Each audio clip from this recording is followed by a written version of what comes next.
আর হচ্ছে যে আর বাকি 15টা আজকে রাতের মধ্যে সলিউশন পেয়ে যাবে। তো যাই হোক, যেটা চেক করে নিয়ে যেটা যা বুঝতে পারবে না বা যা কিছু বুঝতে পারবে না, তোমরা নেক্সট দিন বুধবার দিন জিজ্ঞাসা করে নিতে পারো কিংবা পার্সোনালি টেক্সটও করতে পারো। যাই হোক, আজকের ক্লাসটা দেখো, যেটা পড়াবো সেটা আগের দিনের কিছুটা ডেমনস্ট্রেশন, মানে বলতে পারো ভিত শিখিয়ে দিয়েছি, যেটা পার্সেন্টেজের ক্লাসে। তো আজকে তারই ভাগ আছে প্রফিট অ্যান্ড লস। পার্সেন্টেজ থেকে কোনো রকম ডাউট, যেটা তোমরা আগের দিন করেছো সেইখান থেকে কোনো রকম ডাউট?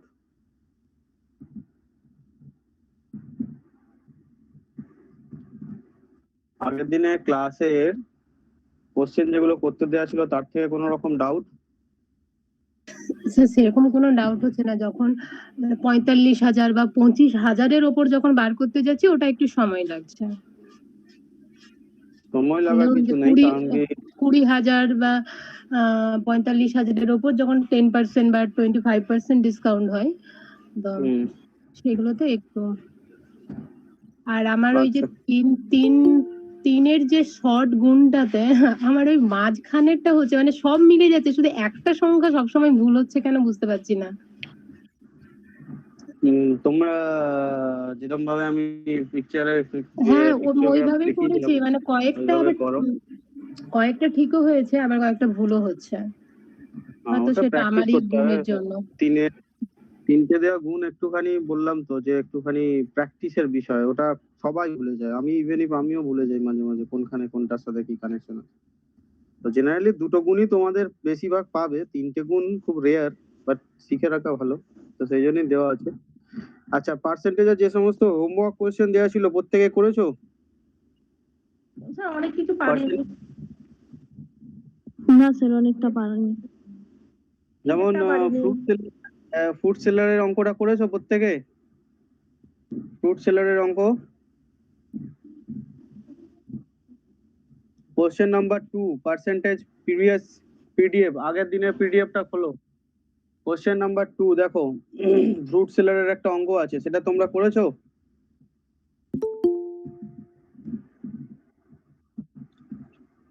তাহলে কেউই করেনি। কেউ একজন তো রেসপন্স করো যে হ্যাঁ স্যার করেছি, কি হয়নি? হয়নি। আর বাকিরা 34 জন আছে দেখছি, 34 জনের কেউই পারোনি? পায়েল? না স্যার, পারিনি স্যার, কঠিন লাগছে।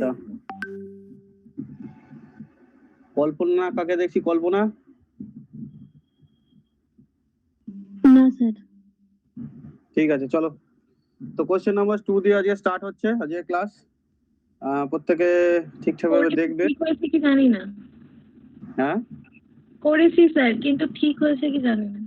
আচ্ছা ঠিক আছে, মিলিয়ে নাও। ম্যাক্সিমাম জনের তো যখন জিজ্ঞাসা করলাম প্রত্যেকে তো রেসপন্স দেখেই বোঝা যাচ্ছে যে ক্লাসের ম্যাক্সিমাম স্টুডেন্টের কাছে এটা হয়নি। এটা সোজা অঙ্ক ছিল, তোমরা এটাকেও পারোনি, তাহলে কি বলবো তোমাদেরকে? বলো, সব থেকে সোজা অঙ্ক ছিল এই যে সাইকেলের মধ্যে। 700 হবে? আচ্ছা দেখে নিচ্ছি, আমি সলভ করছি। আমি নিজেও আমারও জানি না। 700 এসেছে। তাহলে 700 হলে যদি, তাহলে 700 কারেক্ট অ্যান্সারই হবে যখন দুজনের এসছে। তো দেখা যাক কোশ্চেনটা লিখেছে দেখো, a fruit seller had some apples. একটা ফ্রুট সেলারের কাছে কিছু অ্যাপেল ছিল। He sold 40% apple and still has 420।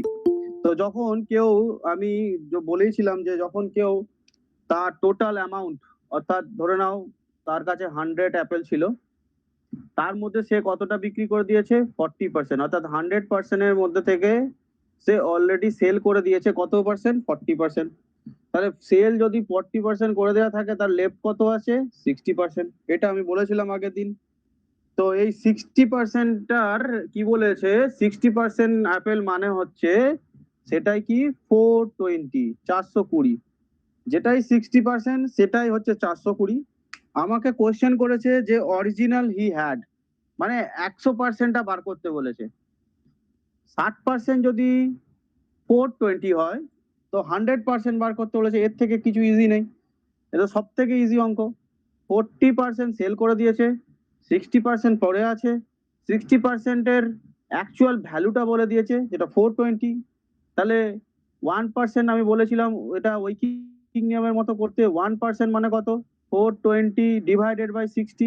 এর থেকে কি ইস্যু আছে কিছু? 1% মানে হচ্ছে 420 ডিভাইডেড বাই 60। এটা তো আমরা ঐকিক নিয়মে করেছি। 100% বার করতে বলেছে, তো কি করব? 420 ইন্টু 100 ডিভাইডেড বাই 60।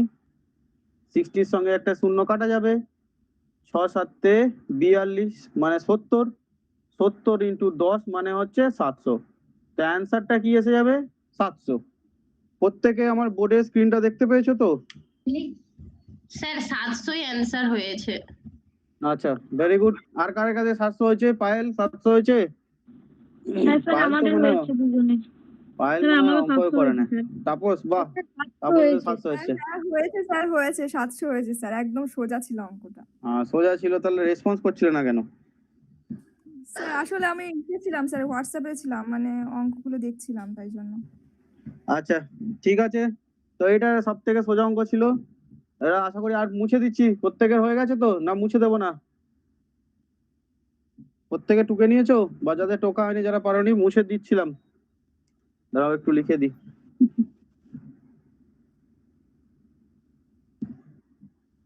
আচ্ছা, নেক্সট ম্যাথটা দেখো। তারপরে কোশ্চেনটাও কি হোমওয়ার্কে ছিল নাকি?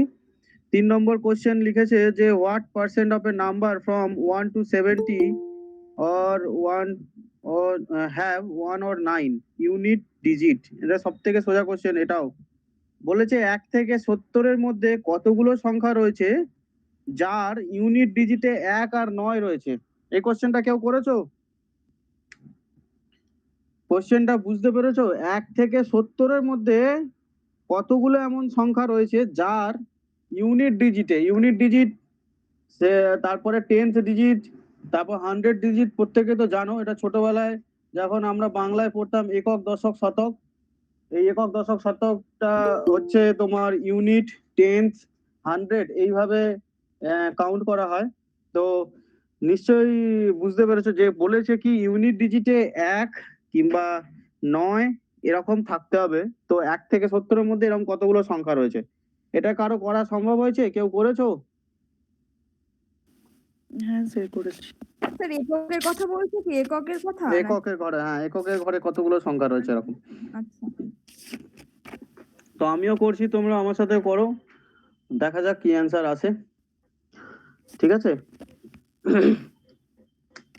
তো দেখো, 1 থেকে 70, 1 থেকে 70-এর মধ্যে কতগুলো এমন সংখ্যা রয়েছে যার এককের ঘরে 1 রয়েছে? এটাই হচ্ছে কোশ্চেন। আর 9 রয়েছে, 1 শুধু নয়, তার সাথে 9ও রয়েছে।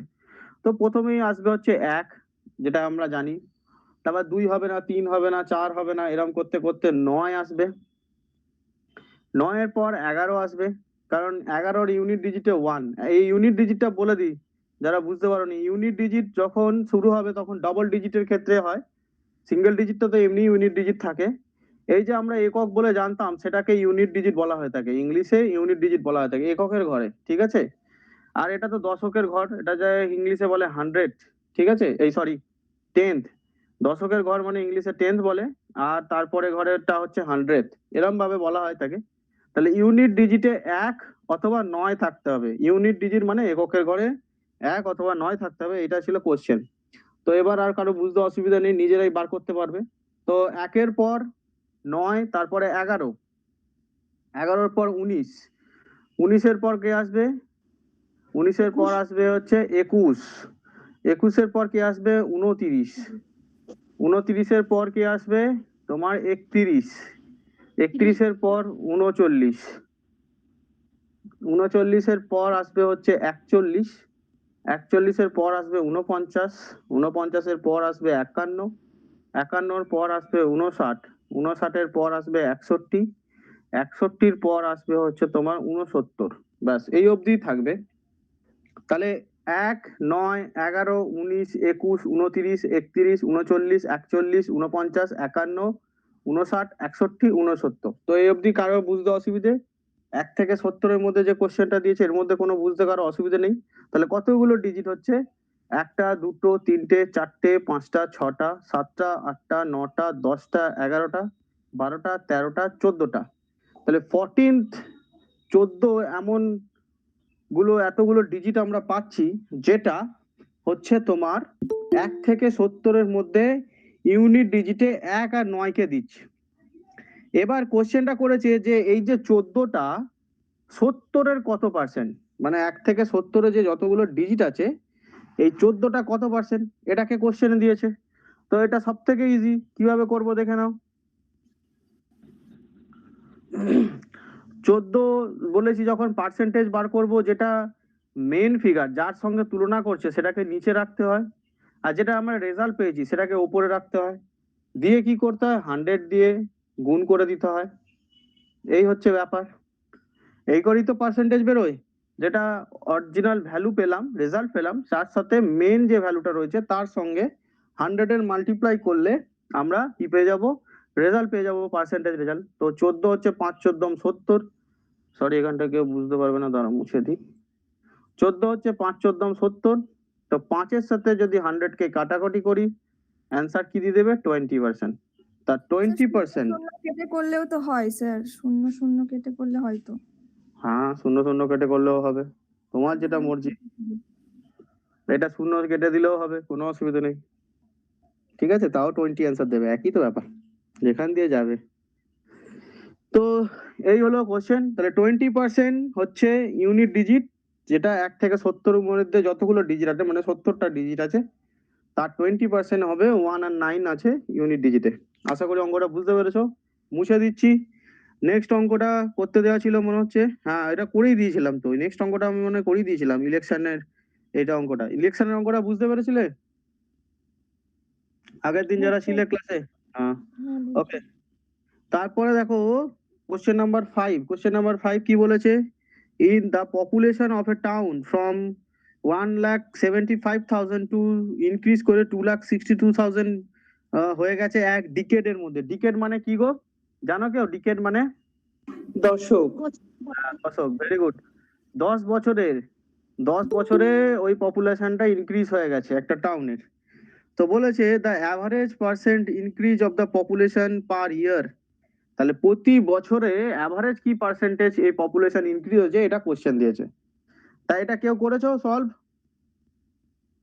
তোমরা কেউ কি করেছো? যা, আর কোনো উত্তর নেই, না স্যার করিনি। বড় হয়ে করা হয়নি? করেছি স্যার, একটু বড় হয়েছে। আচ্ছা, বড় হয়েছে, ঠিক আছে, বড় হলে অসুবিধা নেই, শর্টটা তো এখানে দেখতে পাও, মানে ট্রাই করেছো তাই তো? তোমরা প্রথমে ওইটা বিয়োগ করে দিয়েছি, বিয়োগ করে তারপরে তারপর ওই যেটা বেরিয়েছে সেটা ওই ট্রিগনোমেট্রি করে ওইটা ডিভাইডেড বাই ওই 17,05,000টা নিচে করে পড়ে 100 সাথে কাটাকুটি করে 50 বেরিয়েছে, তারপরে 50 বাই 10 করে দিয়েছি, 5% রেজাল্ট বেরিয়েছে। আচ্ছা ঠিক আছে, চলো দেখা যাক কিভাবে কি আসে, আমি নিজেও জানি না, আমি তো তোমাদের সাথেই অঙ্ক করি। তো দেখো এখানে বলেছে ব্যাপারটা যেটা, যে 10 বছরে তার এখানে পপুলেশন এরকম ইনক্রিজ হয়েছে, দ্য অ্যাভারেজ পার্সেন্ট ইনক্রিজ বার করতে বলেছে। এটা সিম্পল কোশ্চেন, কোনো এমন কিছু টাফ নেই, তো দেখে নাও। এরকম যখন কোশ্চেন থাকবে, তোমাদেরকে তো ম্যাক্সিমাম সব রকমের কোশ্চেনের প্যাটার্ন দেখিয়ে দিই, যাতে তোমরা মোটামুটি করতে পারো। তা বাড়িতে তোমরা নিশ্চয়ই প্র্যাকটিস করছো আশা করি, আমার ক্লাসই শুধু আসছো শুধু তা নয়, বাড়িতে নিজেরা প্র্যাকটিস করবে, নাহলে কিন্তু অঙ্ক ভুলে যাবে। এই আজকে করালাম, তারপরে তোমরা নিজেদের সাবজেক্টই শুধু পড়তে থাকলে ফার্স্ট পেপারটা থেকেও কিন্তু প্রেফারেন্স দেওয়া যায়, 5 নম্বর কোশ্চেন 5 নম্বরে 5-এ 5 ম্যাথে পাওয়া যায়, যদি একটুখানি প্রপার গাইডেন্সে ম্যাথ প্র্যাকটিস করে নাও। তো যাই হোক, 2,62,000 হচ্ছে ফাইনাল রেজাল্ট, যেটা ইনক্রিজ করে গেছে 10 বছরে, আর 1,75,000 প্রিভিয়াস রেকর্ড অনুযায়ী ছিল। তো এই তোমার 10 বছরে এটা থেকে এখানে ইনক্রিজ হয়ে গেছে, 10 ইয়ার্স লেগেছে এটা ইনক্রিজ হতে একটা জায়গায় টাউনে।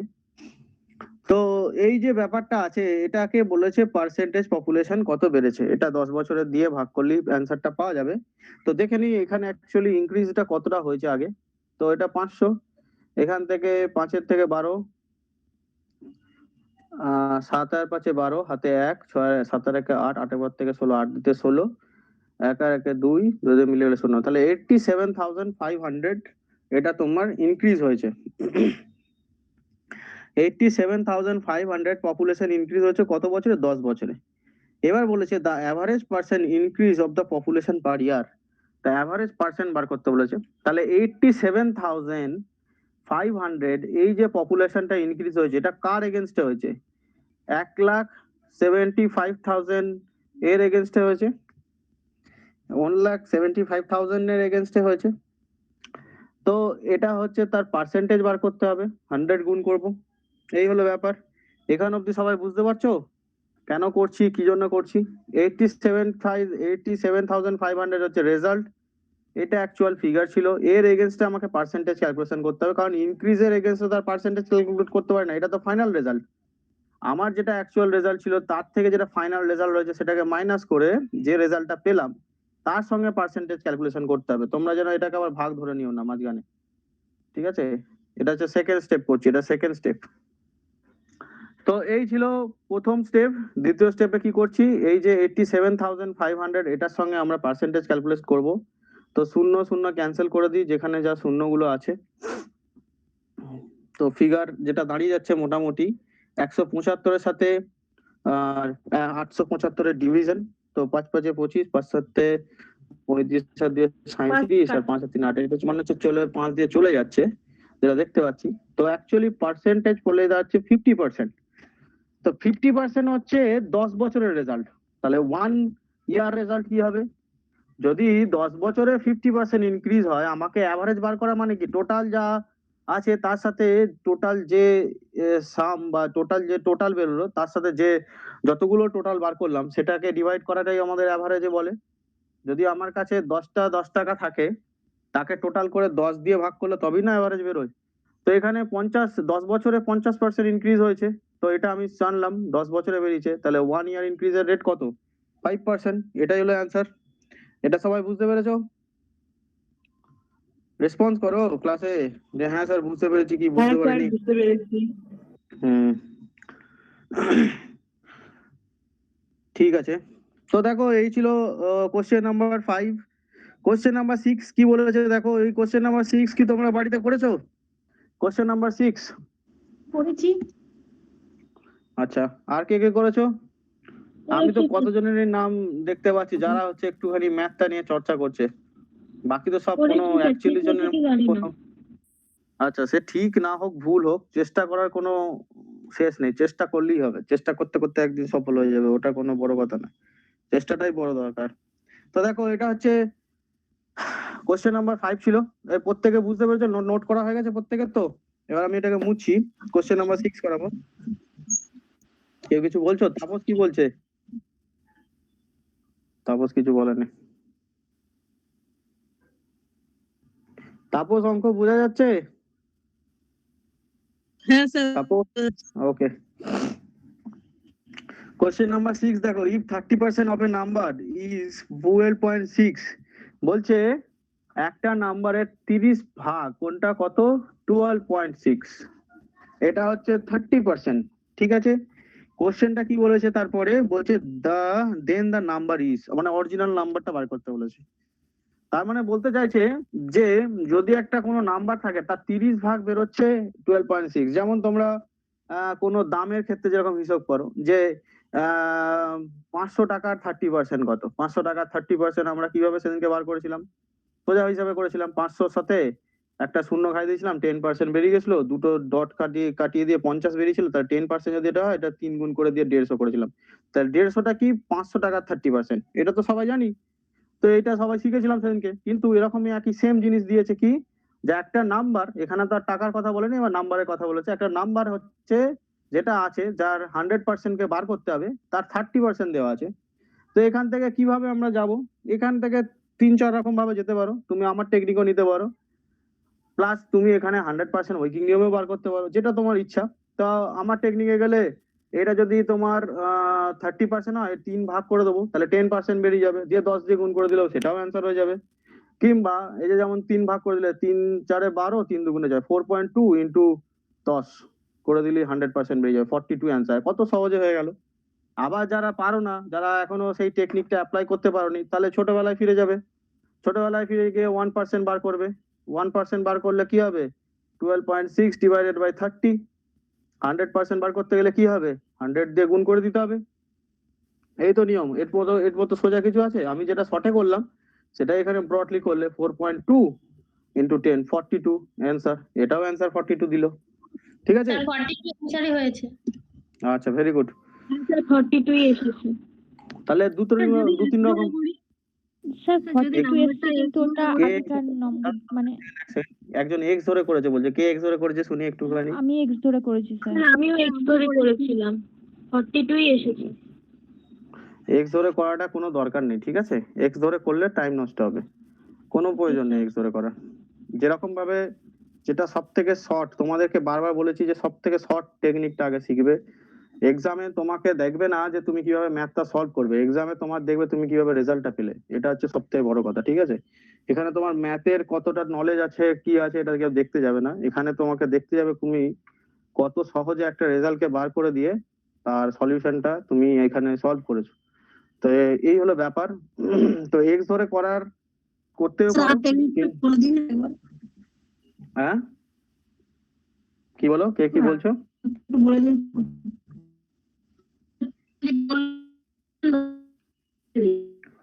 তোমাদের কথা যে দুজন নেই মাত্র বললে তোমাদের কথা পরিষ্কার শোনা গেল না, একটুখানি ভালো করে বলো, ঠিক আছে? বুঝতেই পারলাম না কি বলছো। হ্যাঁ, আপনি এই অঙ্কটা যেভাবে করলেন ফার্স্ট টেকনিকটা সেটা একটু আরেকবার বলে দিন। আচ্ছা আচ্ছা, ওই টেকনিকটা দরকার। কিছুই না, তাপস সোজা তাপসই বললে তো কথাটা নাকি। দেখো 30% যখন বলেছি তার মধ্যে 30-র মধ্যে কটা 10% আছে? তোমাদের তো সেদিনকে পড়িয়েছিলাম 3টে 10% আছে। তা একটা 10% যদি 30% এর একটা 10% যদি বার করতে হয়, একে ডেফিনেটলি 3 দিয়ে ডিভাইড করতে হবে। এর মধ্যে ইজি কিছু নেই। 3 দিয়ে ডিভাইড করলাম, 3 দিয়ে ডিভাইড করার পর রেজাল্ট কি দিল? 4.2। তো 30 যদি 10 যদি এটা যদি 10% মানে 4.2 হয়, তাহলে আমাকে 100% বার করতে হবে। মানে জাস্ট 100% মানে কি 10 ইন্টু 10। তাহলে 4.2 কে 10 দিয়ে গুণ করলেই রেজাল্ট পেয়ে যাবো, যেটা অ্যান্সার দেবে 42। এর মধ্যে তো মুখে মুখে হিসাব এটা। সেদিনকে রাতে পড়াছিলাম 30% বার করা, 78% বার করা, সব মনে আছে তো নাকি না ভুলে গেছো সব? মনে আছে। আচ্ছা, আর আর তো বাকিদের কোনো রেসপন্স নেই। হ্যাঁ, কি বলো? স্যার বলছি 3 দিয়ে গুণ করার পরের ওটা কি হলো বুঝতে পারলাম না। 3 দিয়ে ভাগ করলাম, গুণ করিনি পায়েল। ও, হ্যাঁ 3 দিয়ে ভাগ করেছে এটা। যেটা করলাম 30% এর মধ্যে স্যার এর থেকে কে রিনি বলো? এক্স ধরাটাই সহজ। এক্স ধরে এক্স ধরাটাই সহজ লাগছে বেশি। আচ্ছা, এক্স ধরে তোমরা সহজ। এইটা বুঝতে পারছি। আচ্ছা, এটা বোঝার না কিছু নেই তো। সেদিনকে তোমাদের এত বোঝালাম, তোমরা সেই ভুলেই গেছো দেখতে পাচ্ছি। আমি সেদিনকে কি বলেছিলাম? 500 রুপিস ধরো আছে তোমার কাছে, সেদিনকে সব যারা শপিং মল যাচ্ছিলে ক্লাস করতে করতে, 500 রুপিস আছে। এখানে আমি বলেছিলাম যে 35% বার করো, 500 রুপিসের 35% ডিসকাউন্ট। তো তোমরা কি করতে? 500 এর সঙ্গে 10% বার করতে, 10% 500 এর বার করতে আগে প্রথম সেদিনকে রাতের কথা মনে করো। তো 10% বার করার জন্য বলেছিলাম জাস্ট একটা শূন্য গুণ করে দেবে, দিয়ে দুটো ঘর আগে পয়েন্ট বসিয়ে দেবে। তো পয়েন্ট বসিয়ে দিলে এই দুটো শূন্য ক্যান্সেল হয়ে যাবে, কোনো ধাম নেই পয়েন্ট বসে গেলে এখানে।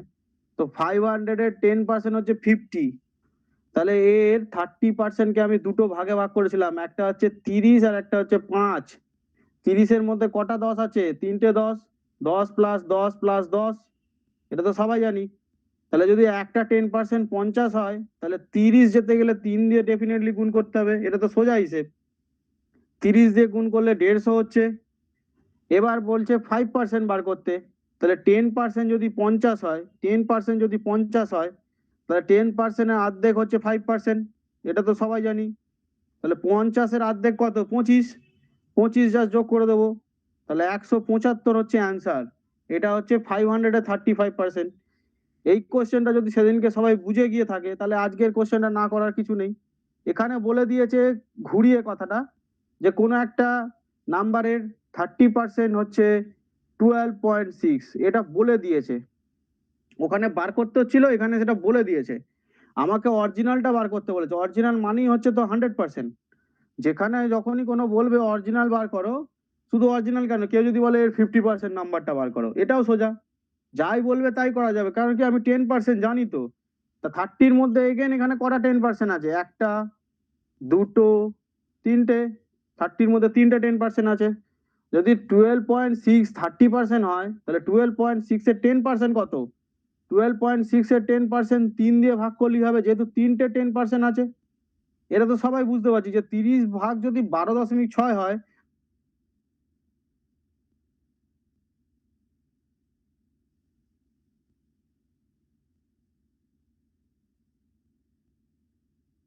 তিরিশকে 3 দিয়ে ভাগ করলে 10 টাকা করে প্রতি পার হেড পেয়ে যাবে। 30 টাকা তিনজনকে ভাগ করার যেটা নিয়ম, এখানেও সেটা নিয়ম, এর তো নতুন কিছু নয়। 3 দিয়ে ভাগ করলাম, 4.2 হলো, 4.2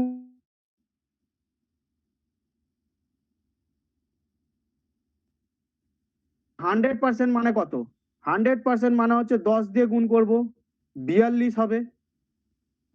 কারণ 100 মানে কি জানি, 100 মানে এটাই জানি যে 10 into 10, একটা 10% যদি 4.2 হয়, তাহলে 10 into 10 করলে 42 হয়ে যাবে।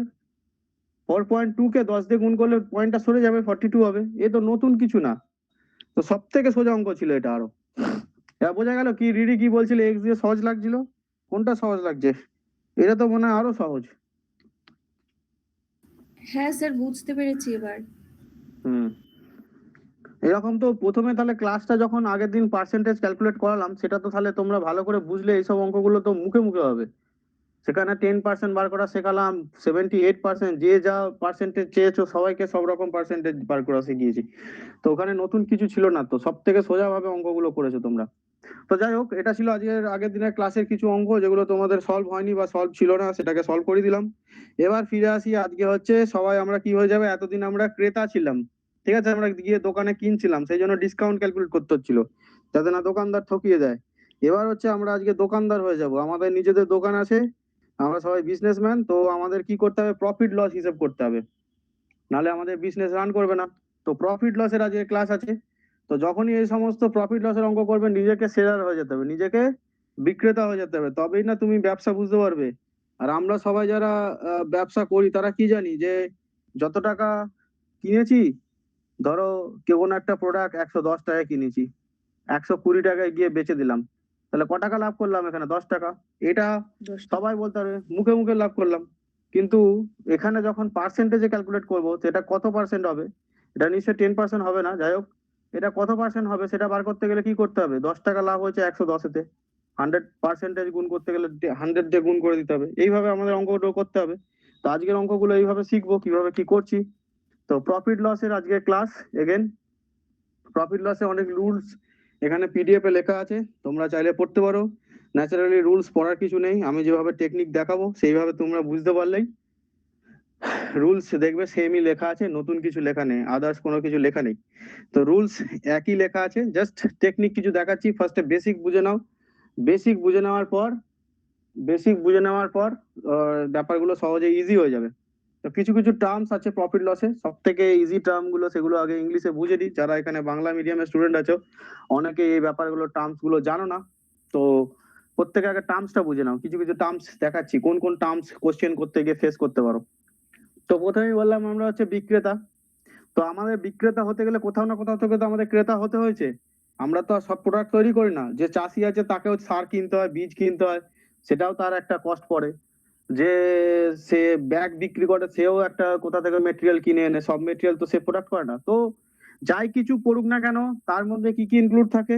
এক হচ্ছে কস্ট প্রাইস ইনক্লুড থাকে, যেটাকে সবসময় তোমরা দেখতে পাবে সিপি বলে লেখা আছে। সিপির ফুল ফর্ম হচ্ছে কস্ট প্রাইস, ঠিক আছে, সিপির ফুল ফর্ম হচ্ছে কস্ট প্রাইস, এটা হচ্ছে সিপির ফুল ফর্ম। তো সিপির মধ্যে কি কি ইনক্লুড থাকে? সিপির মধ্যে র মেটেরিয়াল যা কিনছি সেটা আছে, সিপির মধ্যে আমার সার্ভিস আছে, আমি যেটা দিচ্ছি, সিপির মধ্যে লেবার কস্ট আছে, সবকিছু এর মধ্যে পড়ে যায়। তাহলে লেবার কস্ট, সার্ভিস, যা কিছু হচ্ছে সবকিছু সিপির মধ্যে পড়ে, এটা কস্ট প্রাইস ধরে নেওয়া হয়, ঠিক আছে। যদি কেউ বলে যে র মেটেরিয়ালের দাম এটা, সার্ভিসের দাম এত, আর লেবার কস্ট এত পড়েছে, তা টোটালটাই সেই প্রোডাক্টটার সিপি চাপবে তার উপর। তার সঙ্গে যদি আবার ট্রান্সপোর্ট থাকে, সেটাকে যদি কোথাও শিফট করা হয়, তো সেটা একটা কস্ট প্রাইজের মধ্যে পড়ে। তাহলে সব কিছু মিলিয়ে একটা প্রোডাক্ট যখন তোমার কাছে আসে, বা তুমি বিক্রেতা হিসাবে বিক্রি করো, সবকিছু এর মধ্যে থাকে, raw materials price, service, labour cost and transport. তো এই মেইনলি চারটে মেজর জিনিস থাকে। তো সিপি ক্যালকুলেশন মানে এই চারটে সার্ভিসের মধ্যে ইনক্লুড রয়েছে, এটা বোঝা গেল সিপি। এরপরে দেখো একটা জিনিস থাকে যেটা হচ্ছে এসপি। আমরা তো কোথাও না কোথাও থেকে কস্ট প্রাইসে কিনে এনেছি, সেটাকে এবার বিক্রি করতে হয়। তো বিক্রি করার ইংরেজি নাম হচ্ছে সেলিং প্রাইস, সেল করছি, তো এই জন্য সেলিং প্রাইস বলা হয় থাকে। কি বলা হয় থাকে? Selling price. তো সেলিং প্রাইসের মধ্যে কি কি থাকে? সেলিং প্রাইসের মধ্যে সেই প্রোডাক্টটার কস্ট প্রাইস ডেফিনেটলি থাকে, আমাকে প্রোডাক্টটা কিনতে হয়েছে, তাহলে সেলিং প্রাইসের মধ্যে অলওয়েজ কি একটা থাকবে মেজর টার্ম, সেটা হচ্ছে কস্ট প্রাইস, আমি কি দামে কিনেছি, প্লাস এর মধ্যে কি থাকবে? প্রফিট।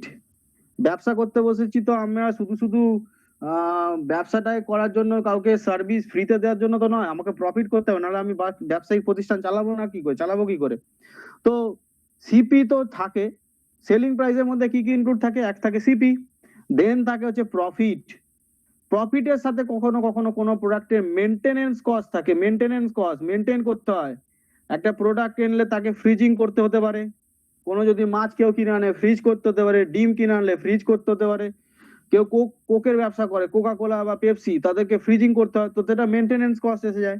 কেউ গাড়ি বিক্রি করে, তাকে ধোয়া, তাকে দেখভাল করা, কিংবা কেউ ধরো কেউ কোনো কিছু অন্য কোনো প্রোডাক্ট, ডেয়ারি প্রোডাক্ট বিক্রি করে, তাকেও ফ্রিজিং করতে হয়, তাকে একটা প্রোডাক্টটাকে অনেকদিন চালানোর জন্য অনেক কিছু ইনজেক্ট করতে হয়।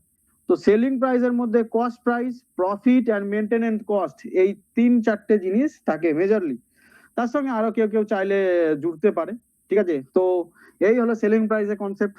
এখানে সবাই বুঝে গেলাম সেলিং প্রাইসটা কি। প্রত্যেকে বুঝতে পারছো তো যা পড়াচ্ছি? রেসপন্স করো। হ্যাঁ স্যার। স্যার ওকে, তো সেলিং প্রাইস কস্ট প্রাইস নিয়ে কারো ডাউট এখানে অবধি? যারা ইংলিশ মিডিয়ামের স্টুডেন্ট নয়, বাংলা মিডিয়ামের স্টুডেন্ট, তাদের কাছেই জিজ্ঞাসা করছি যে সেলিং প্রাইস কস্ট প্রাইস নিয়ে তাদের কোনো ডাউট? স্যার কস্ট প্রাইসটা একটু বলুন। আচ্ছা, কস্ট প্রাইসটা একটু বলুন। আর কার কি ডাউট? আর কারের ক্লাসে কিছু ডাউট নেই? যাই হোক, দেখো কস্ট প্রাইস পায়েল বুঝতে পারিনি, সিপি। তো সিপি মানে পায়েল ধরো একটা দোকান খুলেছে, বুক স্টোর, বইয়ের দোকান খুলেছে। তো বইয়ের দোকান খোলাতে পায়েল তো আর বই ছাপায় না, পায়েলকে বই কিনে আনতে হয় কারো না কারো কাছ থেকে। তো পায়েল প্রথমে কি হিসেব করে, যে আমি একটা বুকস কিনেছি, ধর এখানে ম্যাক্সিমাম ফিলোসফি স্টুডেন্ট, তো ফিলোসফির কেউ দীপক কুমার বাগচির বই কিনেছে অনেকগুলো, তো পায়েলই কিনেছে।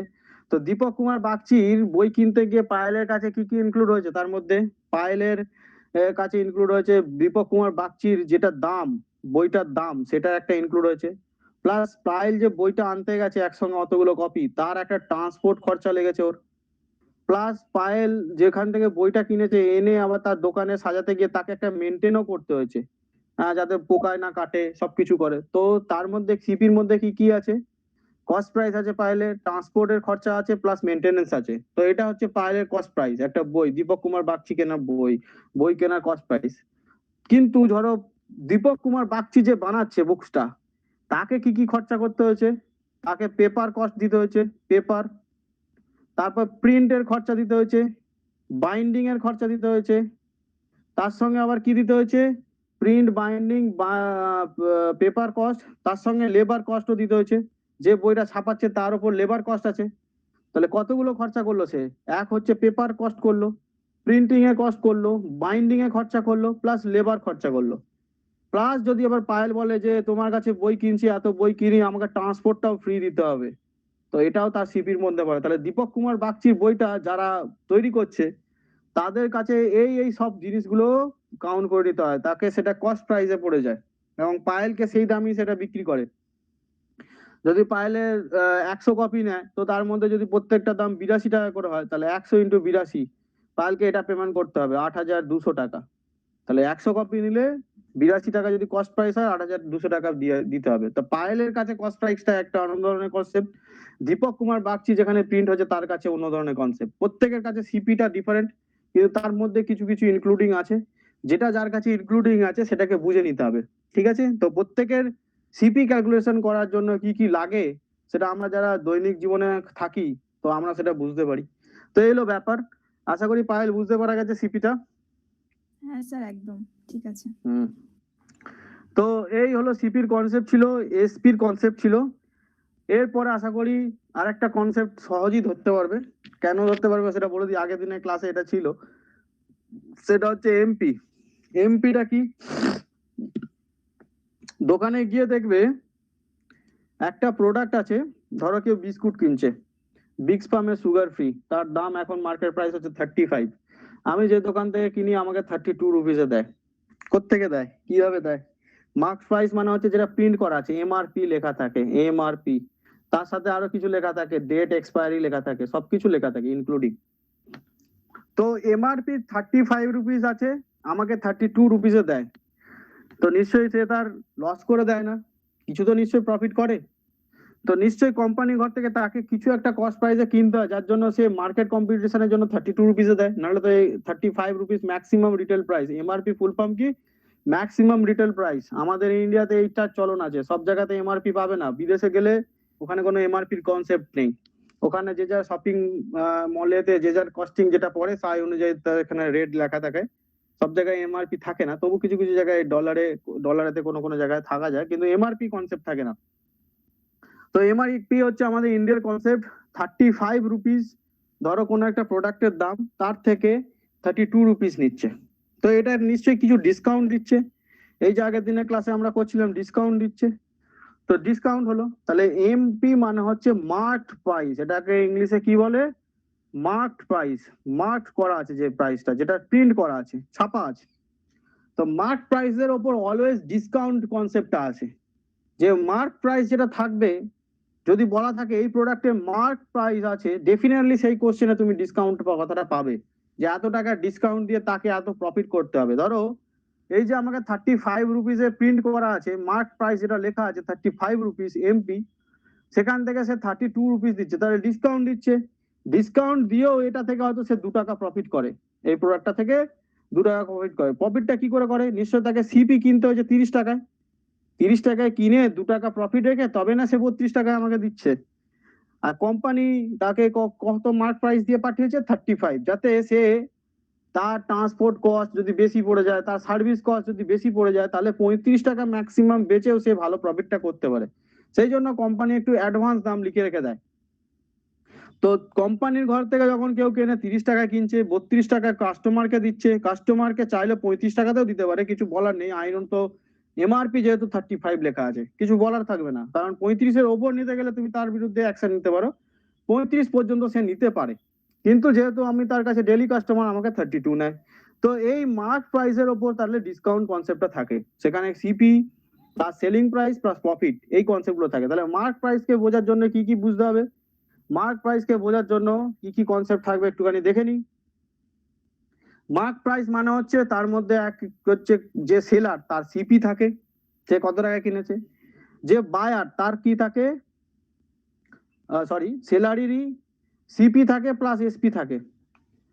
তাহলে সিপি প্লাস এসপি সেলারের থাকে, যেহেতু সে কস্ট প্রাইস করেছে প্লাস সেলিং প্রাইস দুটোই সেখানে ইনক্লুডিং, প্লাস তার কি থাকে, প্রফিট থাকে। তাহলে মার্ক প্রাইস, তার মধ্যে প্রফিট থাকে, সিপি থাকে, এসপি থাকে, আর কি থাকে, সে একটা ডিসকাউন্ট দেয়, সেই ডিসকাউন্ট পার্সেন্টেজটাও থাকে সেখানে কাউন্ট করা মার্ক প্রাইসের মধ্যে। যে বায়ার আছে তার কাছে কি থাকে, তার কাছেও একটা কস্ট প্রাইস থাকে, যে বায়ার সে কিনছে তার কাছে একটা কস্ট প্রাইস থাকে। তারপরে সেখান থেকে সে কি পায়, ডিসকাউন্টও পায়, যে একটা কস্ট প্রাইস আছে সেখান থেকে সে কি পেলো, ডিসকাউন্ট পেলো। মার্ক প্রাইসের মধ্যে বায়ারের কি কি থাকে, সিপি আর ডিসকাউন্ট থাকে, সেলারের কি কি থাকে, সিপি থাকে, সেলিং প্রাইস থাকে, প্রফিট থাকে, প্লাস ডিসকাউন্ট দেওয়ার জন্য ডিসকাউন্ট থাকে। তাহলে এত কিছু থাকে একটা বায়ার আর সেলারের মধ্যে কনসেপ্টে যদি দেখা যায়। তো এমপি মানে হচ্ছে মার্ক প্রাইস, সিপি মানে হচ্ছে কস্ট প্রাইস, অ্যান্ড এসপি মানে হচ্ছে সেলিং প্রাইস। এই ছিল আজকের বোঝার বিষয় মেনলি। যারা বাংলা মিডিয়ামে তারা নিশ্চয়ই ভালোভাবে বুঝে গেছো, কোশ্চেন এবার করতে গেলে আর কোনো অসুবিধা হবে না। এই অবধি যারা পড়েছো তারা বোঝার কোনো অসুবিধা থাকলে জিজ্ঞাসা করো, তারপরে আমি কোশ্চেন অ্যান্সার করব।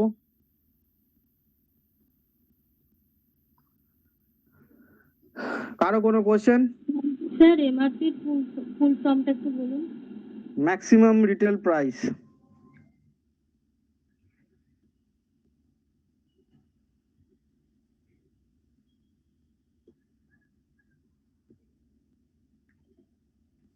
আচ্ছা, বলো। বলছি যে মার্চ প্রাইসটা থাকে প্রোডাক্টের ওপর।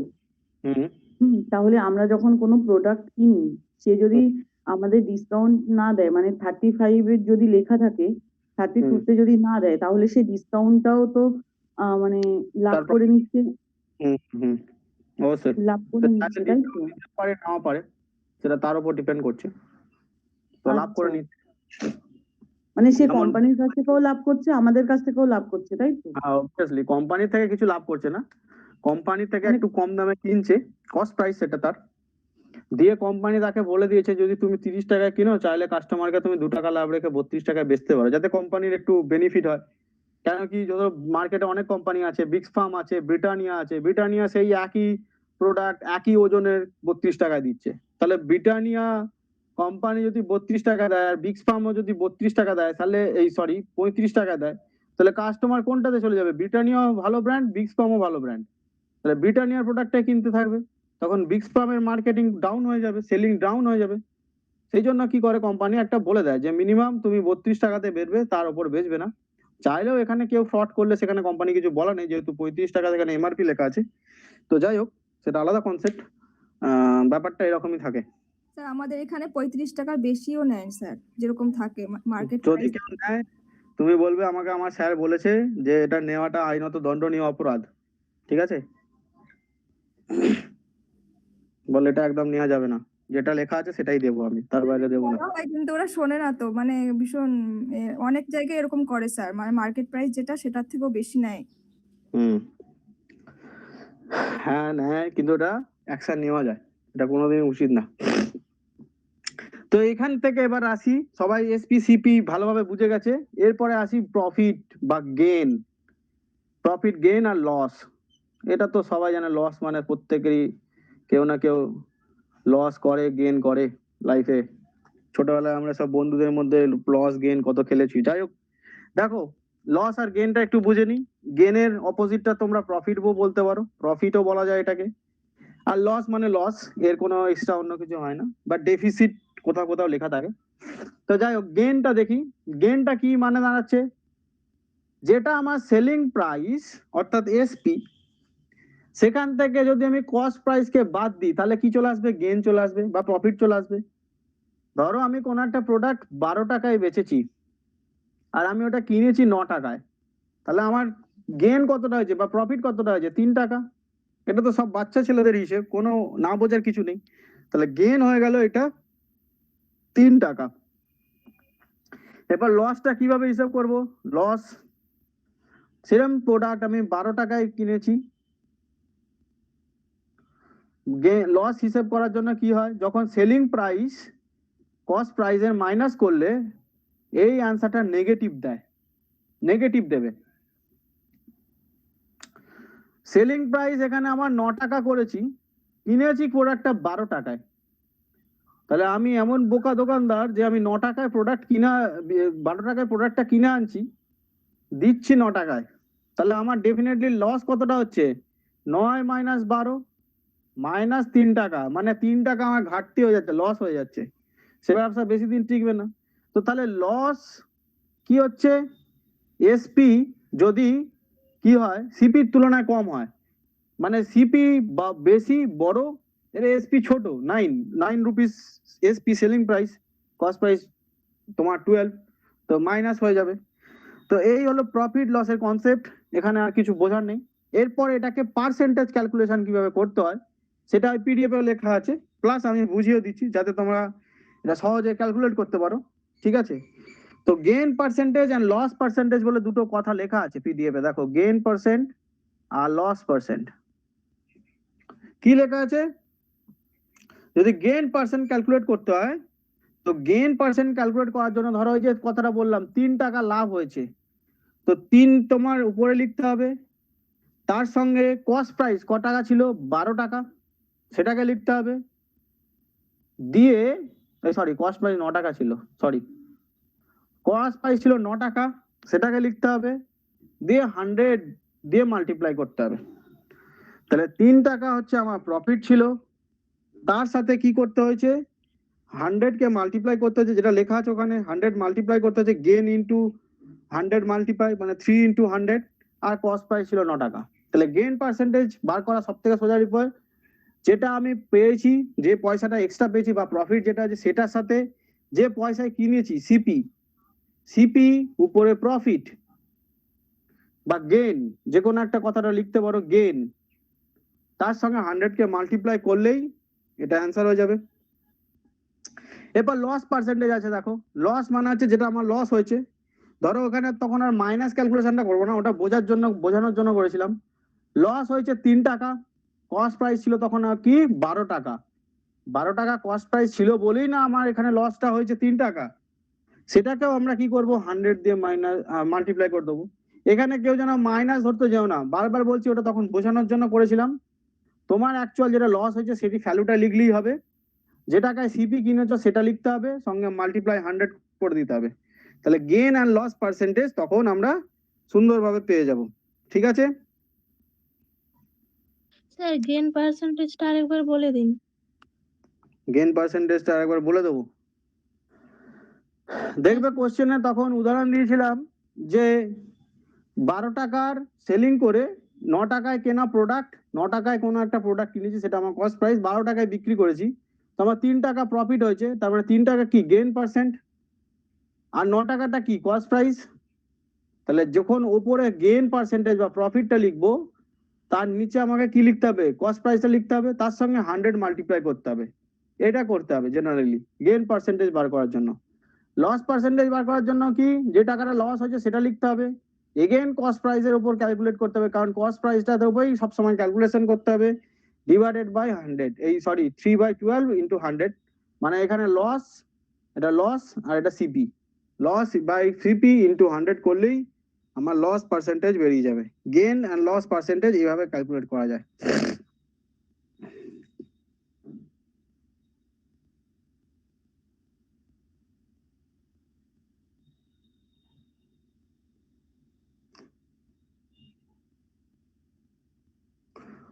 এরপরে দেখো 8 নম্বর একটা পয়েন্ট দেওয়া আছে, 8 নম্বর কোশ্চেনের এই 8 নম্বর পিডিএফটার একটা পয়েন্ট দেওয়া আছে। দেখো, যখন কোনো কোশ্চেনে এই লস পার্সেন্টেজ বলা থাকবে কিংবা গেইন পার্সেন্টেজ বলা থাকবে, সেক্ষেত্রে রুলটা কি এটাকে বলা আছে। ধরো যখন কোনো কোশ্চেনে কস্ট অ্যান্ড লস পার্সেন্টেজ বলা থাকবে, তোমার সিপি বলা থাকবে আর কত টাকা লস পার্সেন্টেজে কত লস হয়েছে সেটা যদি বলা থাকে, সেক্ষেত্রে কি করতে হবে, এসপি বার করতে দেয়, জেনারেলি সেলিং প্রাইস বার করতে দেয়। সেখানে কি করেছে দেখো, 100 মাইনাস লস পার্সেন্টেজ। ধরো কোন একটা প্রোডাক্ট বিক্রি করে আমার 10% লস হয়েছে, 10% লস, তাহলে 10% লস যদি হয়ে থাকে তাহলে আমাকে এসপি বার করতে বলেছে, সেলিং প্রাইসটা কত বার করতে বলেছে। তো আমি কি করব, 100 মাইনাস 10 করব, 10% করব, পার্সেন্টেজ মানে 10, ডিভাইডেড বাই কি করব, 100 করব। আর যেটা কিনেছি, যে দামে কিনেছি, ধরো আমি কোনো প্রোডাক্ট কিনেছি হচ্ছে ধরো 50 টাকায় কিনেছি, তাহলে 50 টাকায় কেনা প্রোডাক্টে আমার 10% লস হয়েছে। কোশ্চেনটা এরকম দেওয়া থাকবে, 50 টাকার কেনা প্রোডাক্টে 10% লস হয়েছে, প্রোডাক্টটার সেলিং প্রাইস কত, এরকম কোশ্চেন দেওয়া থাকবে। তো সেক্ষেত্রে আমাকে এরকম ভাবে করতে হবে। এসপি বার করতে গেলে তার ফর্মুলা হচ্ছে 100 মাইনাস লস পার্সেন্টেজ, এটা লস পার্সেন্টেজ, ঠিক আছে, এই যে লস পার্সেন্টেজ 10%টা এখানে লিখতে হবে, ডিভাইডেড বাই 100 বাই তোমার হচ্ছে কত ইনটু এসপি মানে এই সিপি মানে কস্ট প্রাইস, এই যে 50 টাকা কিনেছি সেটা লিখতে হবে। এই হলো কোশ্চেনে তোমার যদি দেওয়া থাকে। আর একটা দেখো ওরকম সেম দেওয়া আছে, যদি আমার সেলিং প্রাইস বার করতে বলেছে, যদি আমার কি দেওয়া থাকে, যদি আমার গেইন পার্সেন্টেজ দেওয়া থাকে, 7 নম্বরে লেখা আছে দেখো, SP equal to 100 plus gain percentage divided by 100 into CP. একই, এখানটা যদি লসের জায়গায় প্রফিট হতো তাহলে এখানে প্লাস করে দিতে হতো, জাস্ট প্লাস করে দিলে same formula, again same formula, একটা ফর্মুলা মনে থাকলে দ্বিতীয় ফর্মুলা লাগবে না, সেম ফর্মুলা সেম জিনিস। 7 নম্বর আর 8 নম্বর আর 9 নম্বর লেখা আছে দেখো, যদি when the selling price and the loss percentage are given, এইটা সেলিং প্রাইস দিয়ে দিয়েছে, কখন আর এই কস্ট প্রাইসটা দেয়নি, সেলিং প্রাইস দিয়েছে। এই 50 টাকাটা কি সেলিং প্রাইস, 50 টাকাটা এখানে সেলিং প্রাইস, মানে 10% আমার লসই হয়েছে কিন্তু বিক্রি করে লস হয়েছে। বিক্রি করে লস মানে হচ্ছে ধরো সেই প্রোডাক্টটা আমি বেচেছি 50 টাকায়, 10% লসটা হয়েছে কিন্তু বিক্রি করে লস হয়েছে, তখন কস্ট প্রাইস কোশ্চেনে দেবে, কস্ট প্রাইস বার করো। তো সেক্ষেত্রে কি করবে, সেক্ষেত্রে করতে হবে 100 ওপরে লিখতে হবে, যত টাকা লস হয়েছে সেটাকে লিখতে হবে 100 এর সঙ্গে মাইনাস করে, ধরো 10% লস হয়েছে, 10টা নিচে লিখতে হবে, তার সঙ্গে সেলিং প্রাইস কত 50 টাকা সেটা লিখতে হবে। তো এইভাবে সিপি অ্যান্ড এসপি এইগুলো আমরা বার করব যখন আমি কোশ্চেন করাবো বা কোশ্চেন এখন করতে দেব। তো সেটা এখন তোমরা বার করলেই, এই ফর্মুলাগুলো ইউজ করলেই বুঝতে পারবে। আর একটা বিষয় বুঝিয়ে দেবো, তারপরে আমি কোশ্চেন করতে দেবো, ঠিক আছে? তো একটা বিষয় বোঝাচ্ছি, এই অবধি প্রত্যেকের বুঝতে পেরেছো? যদি কারো বুঝতে অসুবিধা থাকে একবার বলবো, যদি না কেউ বুঝতে পেরে থাকো। এটা আরেকবার বলে দেন, আমার দেখা হয়নি। এসপি হ্যাঁ স্যার। সেলিং প্রাইস বার করা,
ক্ষেত্রে যদি লস আর গেন দুটোই লেখা থাকে, খাতাটা এটা লিখে নাও, এখানে লসের ক্যালকুলেশনটা দেওয়া আছে, গেনেরটাও দেখে নাও, ঠিক আছে?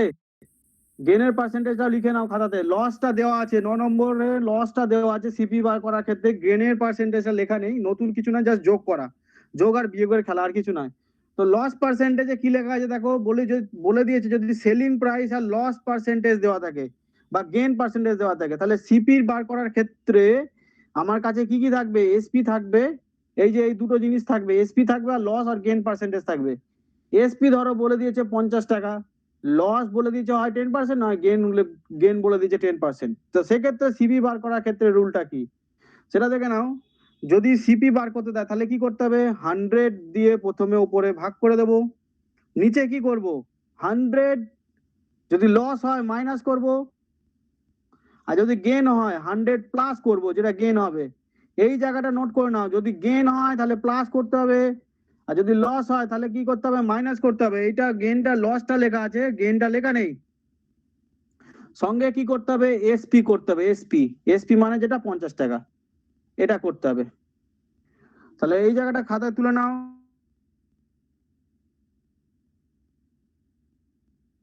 হয়ে গেছে স্যার, হ্যাঁ বুঝেছি। যেটা 10 নম্বর পয়েন্ট হওয়ার কথা ছিল, তো সেখানে যদি তোমার লস দেওয়া থাকে, দুটো ক্ষেত্রে কি করতে হবে বলে দিলাম, ঠিক আছে? এই হলো ব্যাপার। এর পরেরটা আজকের ক্লাস করতে করতে বোঝাবো। যে কোশ্চেনটা করেছিলে বুঝতে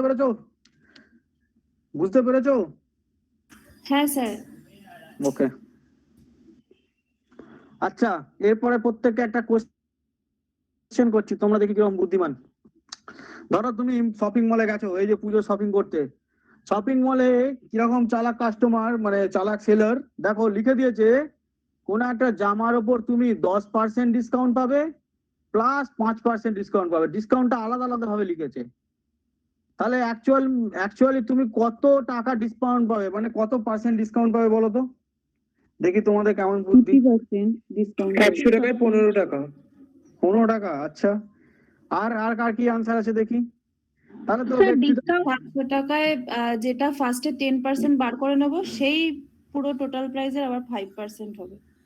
এইটা একজন বুদ্ধিমান কোশ্চেন দিয়েছে। তাহলে কি সেলার যে বিক্রেতা আছে সে 15% লিখতো, তার জায়গা কম লাগতো, প্লাস প্রিন্টিং খরচা কম হতো, সে দুবার এই কথাটা লিখবে কেন 10% প্লাস 5% ডিসকাউন্ট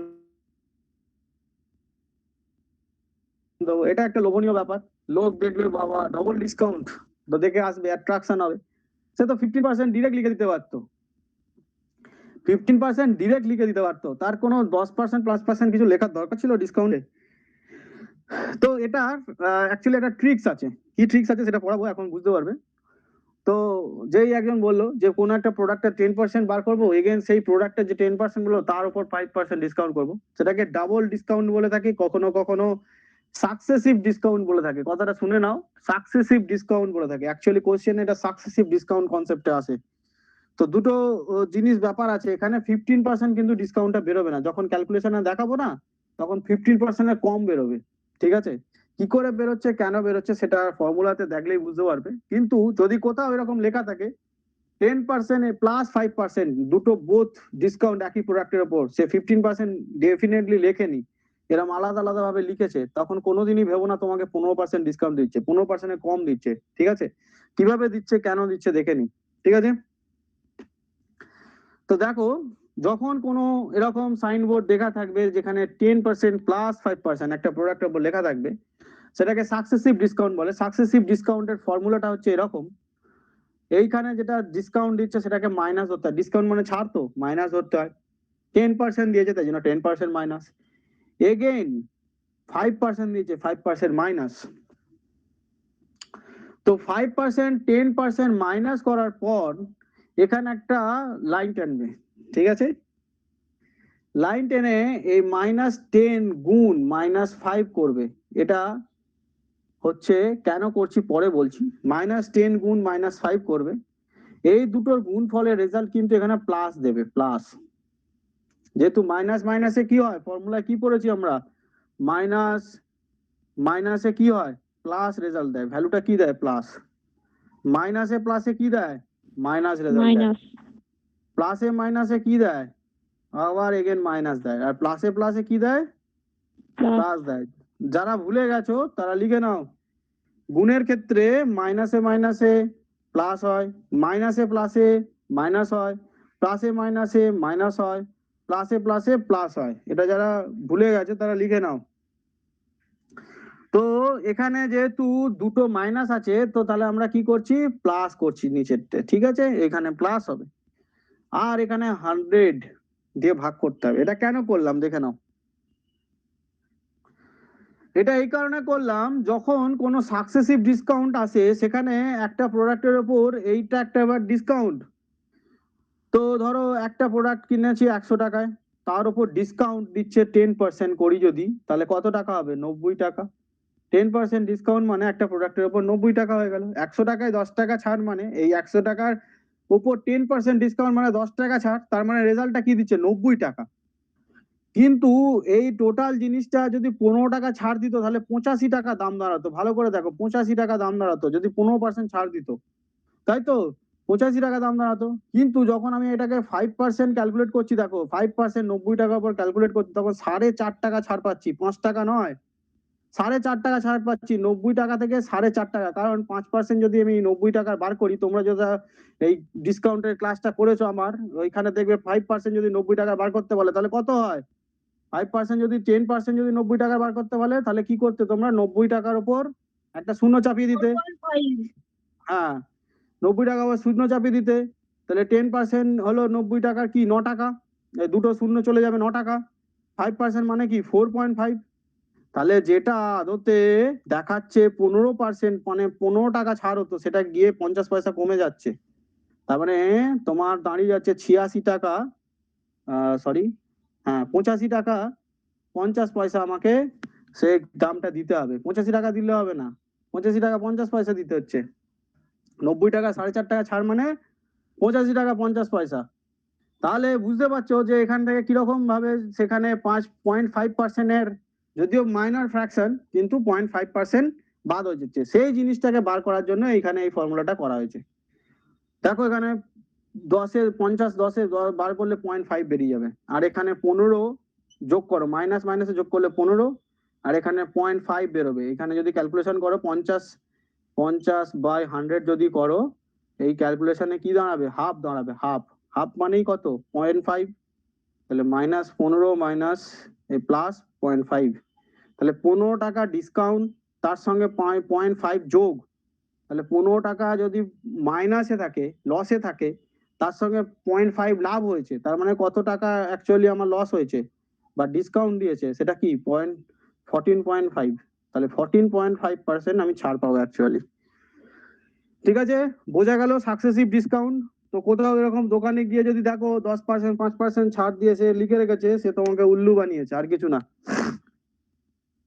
ঠিক আছে, বুঝতে পেরেছো?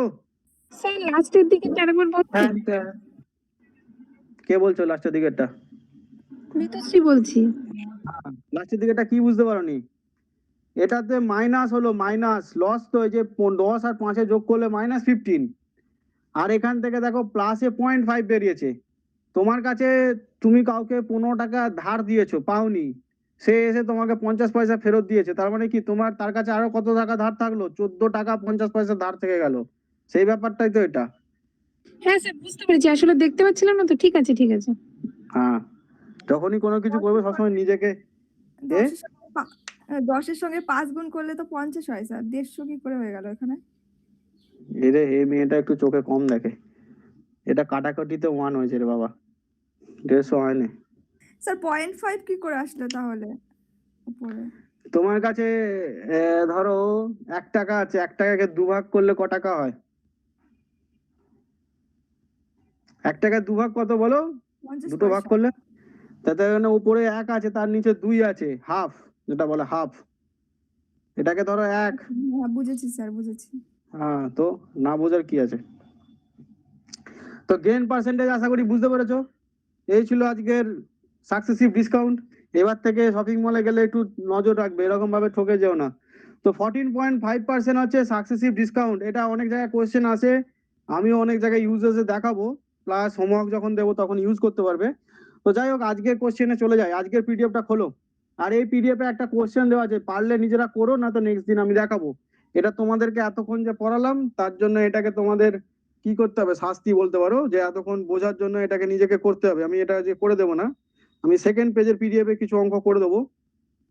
তো আজকের যে পিডিএফটা আছে সেটাকে সবাই ওপেন করো।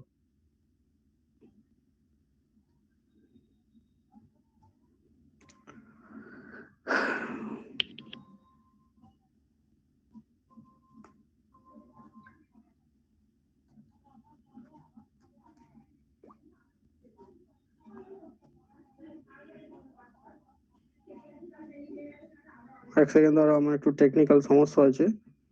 আমার যে জায়গা থেকে তোমাদের কোশ্চেনটা দেখি সেটা খুলছে না, আর ওপেন হচ্ছে না। ঠিক আছে, চলো আমি একবার দেখে নিই কোথা থেকেও, আমার এখানে পেজ থেকে।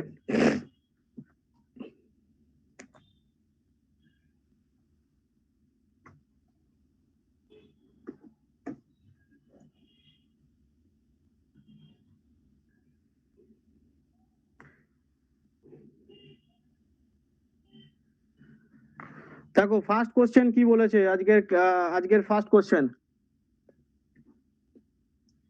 হ্যাঁ, প্রথম কোশ্চেন বলেছে দেখো, যে এক শপকিপার আছে, এ শপকিপার অ্যালাউ 2 সাকসেসিভ ডিসকাউন্ট।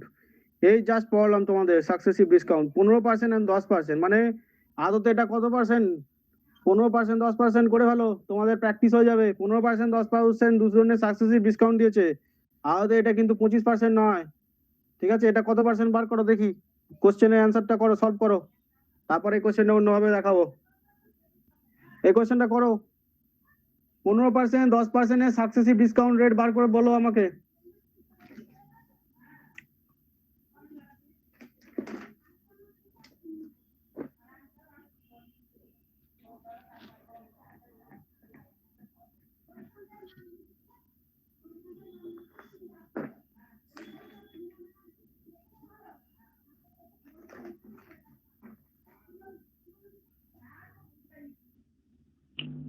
23.5%.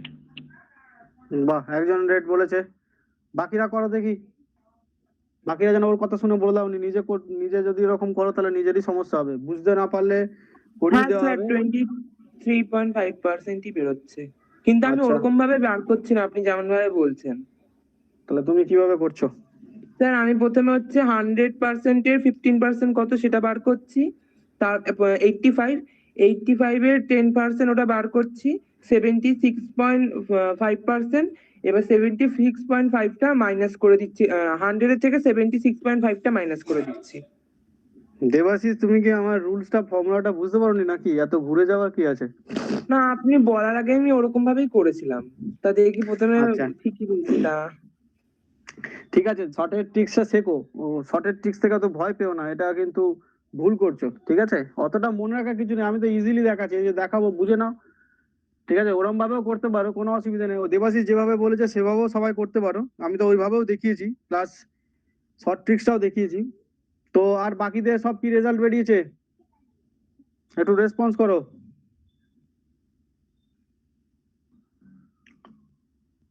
যা, এই দুজন বাদ দিয়ে আর কারো হয়নি? স্যার পায়েল? অ্যানসারটা কত ছিল স্যার? হ্যাঁ, অ্যানসারটা কত ছিল স্যার? অ্যান্সারটা তোমার বন্ধুরা করেছে 23.5। ও হ্যাঁ, আমারও আচ্ছা, 24.5 এলো, এটা একজনের অ্যান্সার। তারপর আর কার কি অ্যান্সার? হ্যাঁ স্যার, 24.5 হলো। আচ্ছা, ঠিক আছে, আমি যখন করবো সব মিলিয়ে নেবে। আর কার কি অ্যান্সার? স্যার 23.5 হয়েছে। আচ্ছা, বাহ, মলয়। আর Sir, স্যার আমার 23.5. 23.5।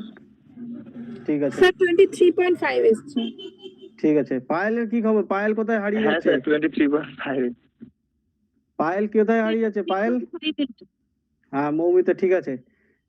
পায়েল? আমি বুঝতে পারছি না স্যার। ও, ঠিক আছে, দেখো আমাকে কি কি বলেছে এখানে কোশ্চেনে। বলেছে যে সাকসেসিভ ডিসকাউন্টে 10% আর 15%, 15% আর 10%। তোমরা প্রত্যেক আশা করি ভালোভাবে দেখতে পাচ্ছ, যাদের অসুবিধা হচ্ছে বলবে। তো 15% আর 10% এই দুটোকে বার করতে বলেছে। যারা এমনি জেনারেল এতদিন আমার কাছে ক্লাস করোনি, প্রত্যেকে হয়তো জানতে যে এটা 25%, কেউ কেউ হয়তো জানতে যে ওটা নয়, আদতে 25% হিসাবে ক্যালকুলেশন করতে গিয়ে তারপর ভুল করে বসে থাকতে, তারপর যে বিক্রি করতে তার সঙ্গে ঝগড়া করতে। যাই হোক, কোশ্চেনটা কিভাবে সলভ করছি দেখো। এক তো দেবাশিস যেভাবে করেছে ওরভাবে করতে পারো, আদারওয়াইজ আমার মেথডে করতে পারো। যখন ডিসকাউন্টের কথা বলবে সেটা সবসময় নেগেটিভ হবে। ডিসকাউন্ট মানে হচ্ছে ছাড়, অ্যাকচুয়াল যে প্রাইস থেকে সেটা ছাড়, তো নেগেটিভ দুটো ধরে নেবে পর পর, ঠিক আছে?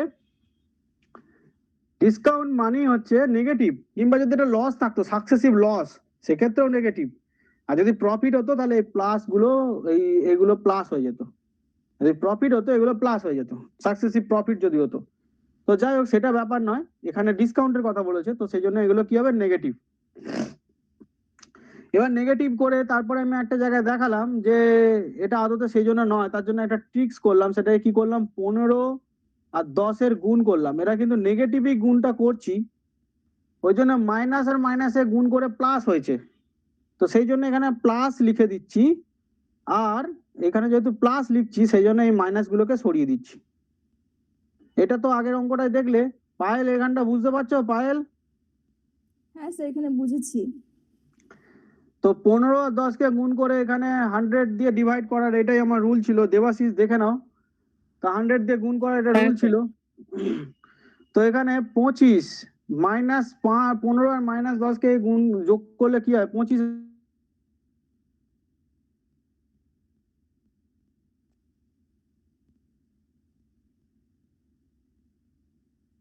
সাথে 150 ভাগ করে দিচ্ছি। 15 আর 10-এ 50, 150 ভাগ করে দিচ্ছি।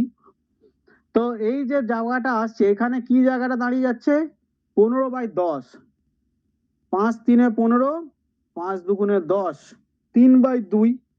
এটাও করতে পারো। আদারওয়াইজ তোমরা এটাও করতে পারো যে 15 আর 10-এর নিচে থাকলে এটাকে কি চলে আসে, তোমরা জানো দশমিকের সংখ্যার সঙ্গে 15/10 থাকলে এটাকে রেজাল্ট কি দিতে পারে, 1.5 দিতে পারে। রেজাল্ট কি দিতে পারে, 1.5 দিতে পারে। তো এই ব্যাপারটা ছিল।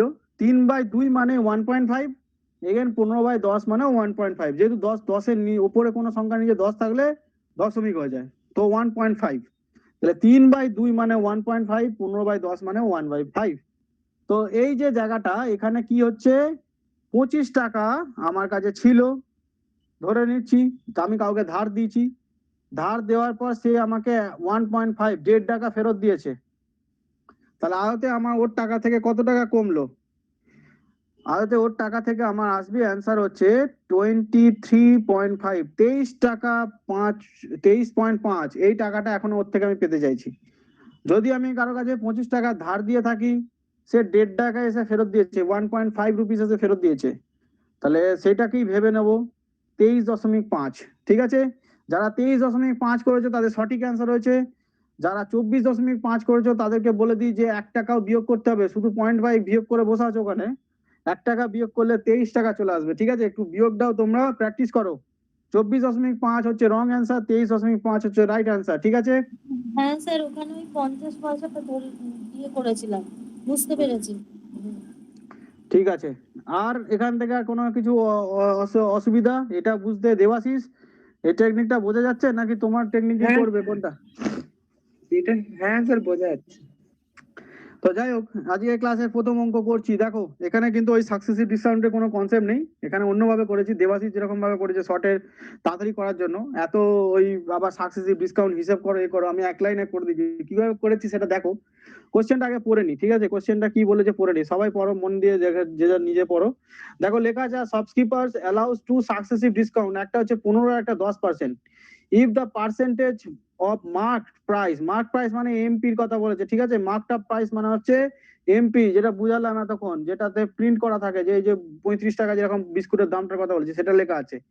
Mark price of the item is 20% and the cost price of the item is 1500, তাহলে এমপিটা লেখা আছে 20% এক্সট্রা। কেন, কার থেকে এক্সট্রা লেখা আছে? সিপির থেকে। সিপিটা কত টাকা লেখা আছে? 1500 টাকা।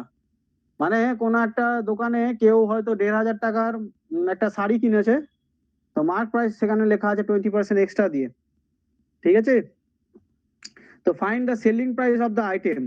তো বলেছে দেখো, কেউ একজন শপকিপার, কোনো একজন পুজোর বাজার চলছে, সেখানে একজন শাড়ি কিনতে গেছে, ধরো পায়েলি শাড়ি কিনতে গেছে, সে কি করেছে দেখো, দুটো সাকসেসিভ ডিসকাউন্ট দেখে ঢুকেছে দোকানটায়, ঢুকে দেখে যে একটাতে 15% ছাড় দিচ্ছে, আবার 10% ছাড় দিচ্ছে শাড়িটাতে।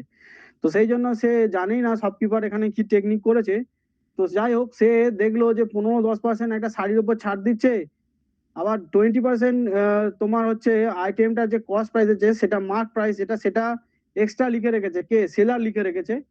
তো যখনই সে সেলার 20% এক্সট্রা লিখে রেখেছে, তার মধ্যে 3-4টে জিনিস ঢুকে আছে। এক তো হচ্ছে সেলারের এখানে কস্ট প্রাইস ঢুকে আছে, 2 হচ্ছে যে ডিসকাউন্টটা দিচ্ছে, যেটা থেকে পায়েল কিনতে গেছে, সেই ডিসকাউন্টটা কত দিচ্ছে, 15%, আবার 10%, সেটা ঢুকে আছে। প্লাস তাকে এমন ভাবে দামটা সেট করতে হচ্ছে যাতে তার ডিসকাউন্ট দিলেও কি হচ্ছে, মার্ক প্রাইসের 20% এক্সট্রা করা আছে, এবং সেখান থেকে তার সেলিং প্রাইসটাতে প্রফিটও থাকে। প্রফিট কি লস হবে সেটা যা বড় কথা নয়, কি হচ্ছে সেটা দেখা যাবে অঙ্কতে। কিন্তু এই সমস্ত জিনিস এখানে ঢুকে আছে, ডিসকাউন্ট ঢুকে আছে, সিপি ঢুকে আছে, প্রফিট ঢুকে আছে, আর মার্ক প্রাইসটা আমাকে বলে দিয়েছে 20%, যেটা কস্ট প্রাইস তার থেকে বেশি দেওয়া আছে।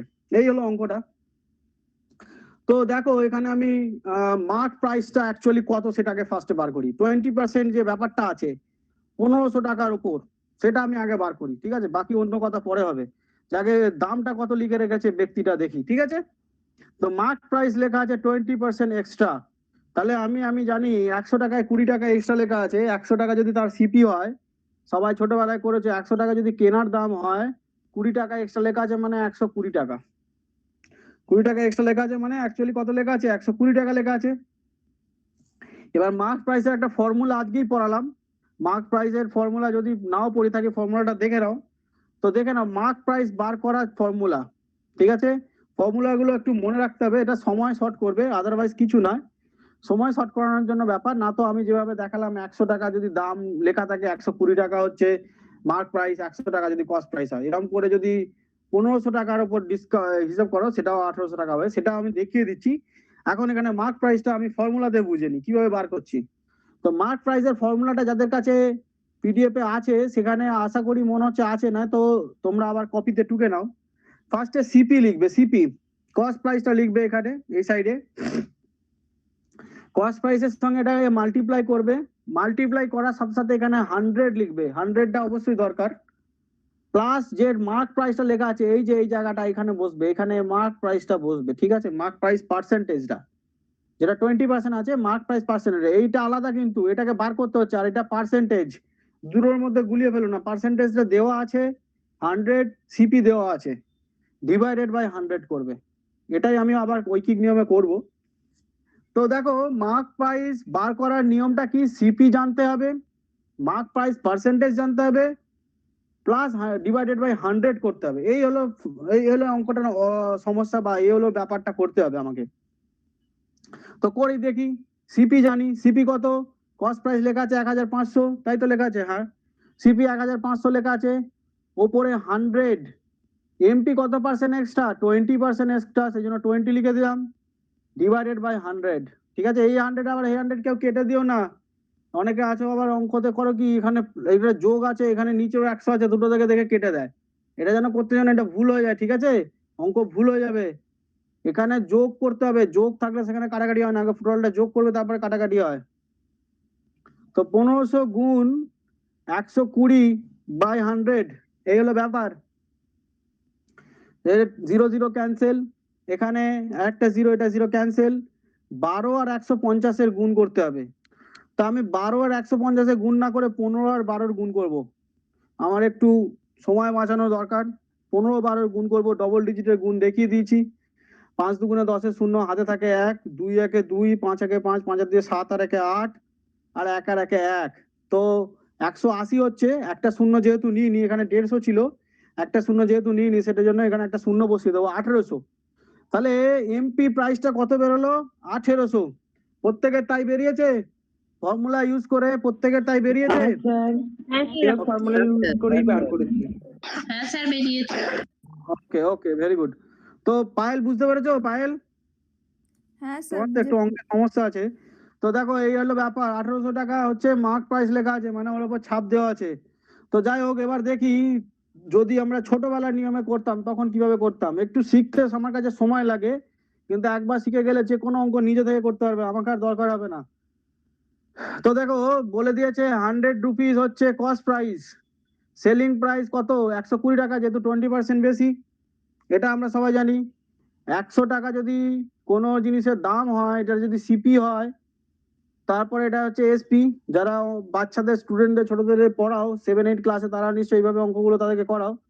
তো 120 বাই 100 করো, সেটাই আমি ওখানে ফর্মুলাতে করেছি। সঙ্গে সিপি বলে দিয়েছে 1500 টাকা, যেটা গুণ করলাম। এই যে দেখো আবার এখানে গুণ করছি সিপিটা, যেটা ফর্মুলা সেটাকেই ওখানে এই পদ্ধতিতেই ফর্মুলাটা হয়েছে। ফর্মুলাটা আর কেউ নতুন ভাবে বানায়নি, পদ্ধতিকে শর্ট করে দেওয়ার জন্য ফর্মুলা, ঠিক আছে? যখনই যেখানে ফর্মুলা দেখবে তার মানে জানবে তার একটা ভাস্ট রুল আছে, সেটার একটা ছোট মিনি ভার্সন, সেটা হচ্ছে ফর্মুলা। ফর্মুলা নতুন কিছু নয়, ভাস্ট যে জানে সে নিজেও ফর্মুলা বার করতে পারবে।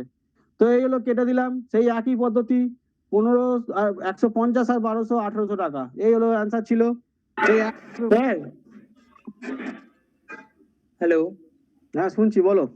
বলছি আমি না এরকম করি না, আমি 100 টাকায় 20 টাকা, 1500 টাকায় কত, এবার ওখান থেকে বেরিয়েছে 300, 300টা 1500 সাথে যোগ করে দিয়েছি। সে তুমি যে কোনো ভাবে যেতে পারো, রাস্তা তো বহু কিছু যাওয়া যায়, ঠিক আছে? আমাকে যদি এখান থেকে এখন দিল্লি যেতে পারে, আমি চাইলে দক্ষিণ ভারত মানে ঘুরেও ঠিক উপর আছে দিকে তো? উঠতে পারে। হ্যাঁ, ঠিকই আছে, কেন ঠিক নেই?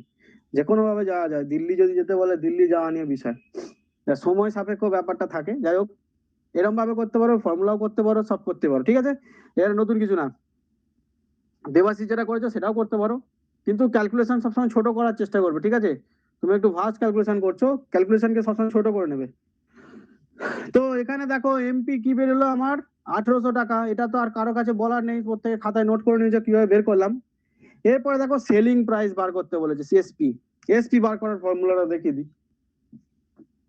তোমরা করতে পারো 1800 টাকা সাকসেসিভ ডিসকাউন্ট যেটা বেরিয়েছিল কত, 23.5, এটার সঙ্গে ক্যালকুলেশন করতে পারো, এটা একটা হতে পারে।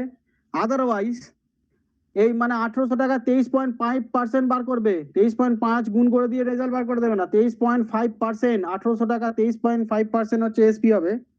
তো এটাও করতে পারো। আদারওয়াইজ আমি যেটা করছি দেখে নাও, আমি এখানে কিভাবে করেছি, আমি একটু দেবাশিসের রুলটাকে এখানে ফলো করেছি তাড়াতাড়ি করার জন্য।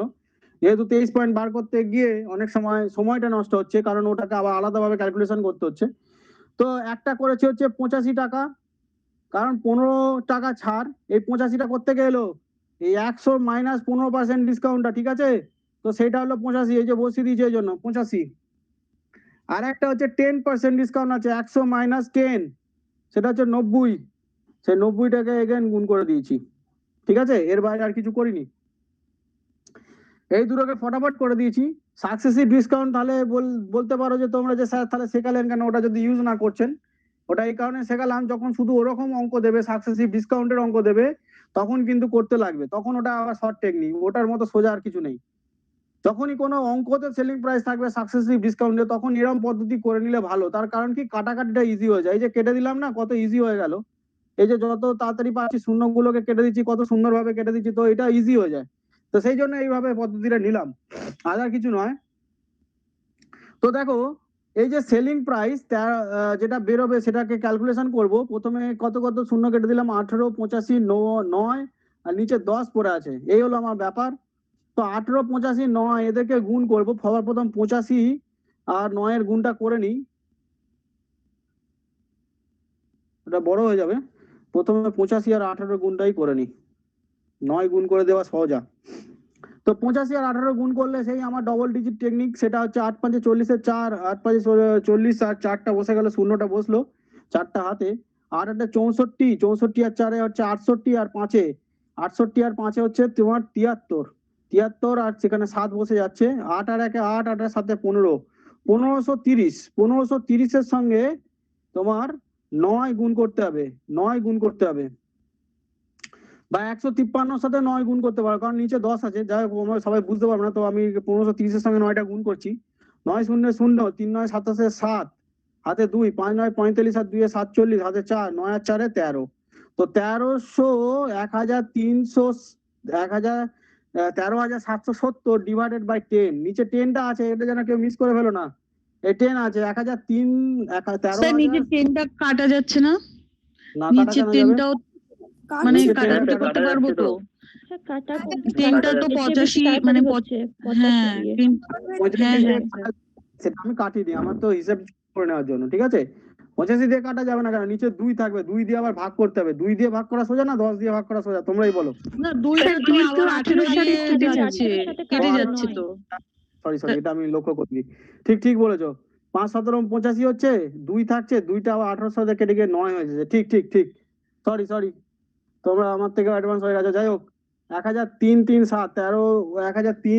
1003,1377, এটা হচ্ছে অ্যান্সার। সেলিং প্রাইস কত? 1377 টাকা। তাহলে এটাতে পায়েল গিয়ে দোকানদারের লস করিয়েছে না লাভ করিয়েছে, তোমরা বলো দেখি। পায়েল লস করালো না লাভ করালো? সেলিং প্রাইস 1377 টাকা বেরিয়েছে, মানে পায়েল 1377 টাকায় জিনিসটা কিনে এনেছে।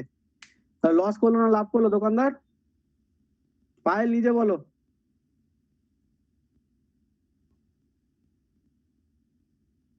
তোমার কথা শুনতে পাচ্ছ? হ্যাঁ স্যার, শুনতে পাচ্ছি। হ্যাঁ স্যার, লস হলো না লাভ হলো দোকানদারের, বলো। লস হলো। স্যার লস হয়েছে। দোকানদারের হ্যাঁ, 1377 টাকা সে বেচেছে, যেহেতু ডবল ডিসকাউন্ট দিয়েছে সেখানে তা সে ফেঁসে গেছে। যাই হোক, এই হলো ব্যাপার ছিল এই অঙ্কটার। এতক্ষণ ধরে বোঝালাম, এখানে অনেক কিছু জিনিস শেখা হলো। সাকসেসিভ ডিসকাউন্ট শেখা হলো, এমপি বার করা শেখা হলো, তারপরে লস হলো না লাভ হলো সেটা হলো, সেলিং প্রাইস বার করা শেখা হলো সাকসেসিভ ডিসকাউন্ট দেখার থাকলে।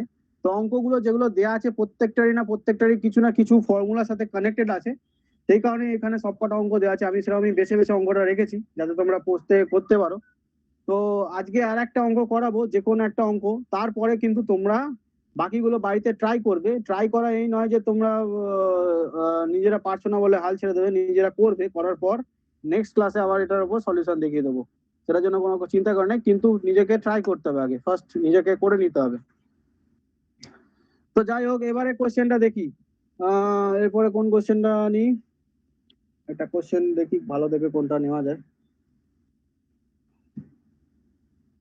ট্রাক্টরের অঙ্কটা করি, ঠিক আছে? 4 নম্বর অঙ্ক দেখো। কোশ্চেন নাম্বার 4 সবাই দেখো, ট্রাক্টরের অঙ্ক, এটা যে ক্লাসের লাস্ট অঙ্ক। এর পরের দিনের ক্লাসেতে টাইম এন্ড ডিসটেন্স হবে, স্পিড টাইম ডিসটেন্সের। এর জন্য যাতে তোমরা পড়ে থাকো, প্রত্যেকটা ক্লাসে পিডিএফ এর সাথে এক্সট্রা কিছু লেখা থাকে। এই নয় যে সেটা সেই ক্লাসে পড়লাম না মানে সেই ক্লাসে হলো না, মানে স্যার সেটা পরের দিন বোঝাবে। তোমরা নিজেরাও বাড়িতে পড়তে পারো, ঠিক আছে? পড়ে নিজেরা যেটা ভুলে গেছো সেটা আমার লেখা থেকে মনে করে ফেলতে পারো। তো যখন পিডিএফ যা কিছু দেয়া থাকবে, আমি ধরো ক্লাসে পড়ালাম না, তো তোমরা সেটাকে নিজেরা বাড়িতেও দেখে নিতে পারো, তার জন্যই সেটা লেখানো আছে, বা নেক্সট ক্লাসে হবে বলেই সেটা লেখানো আছে।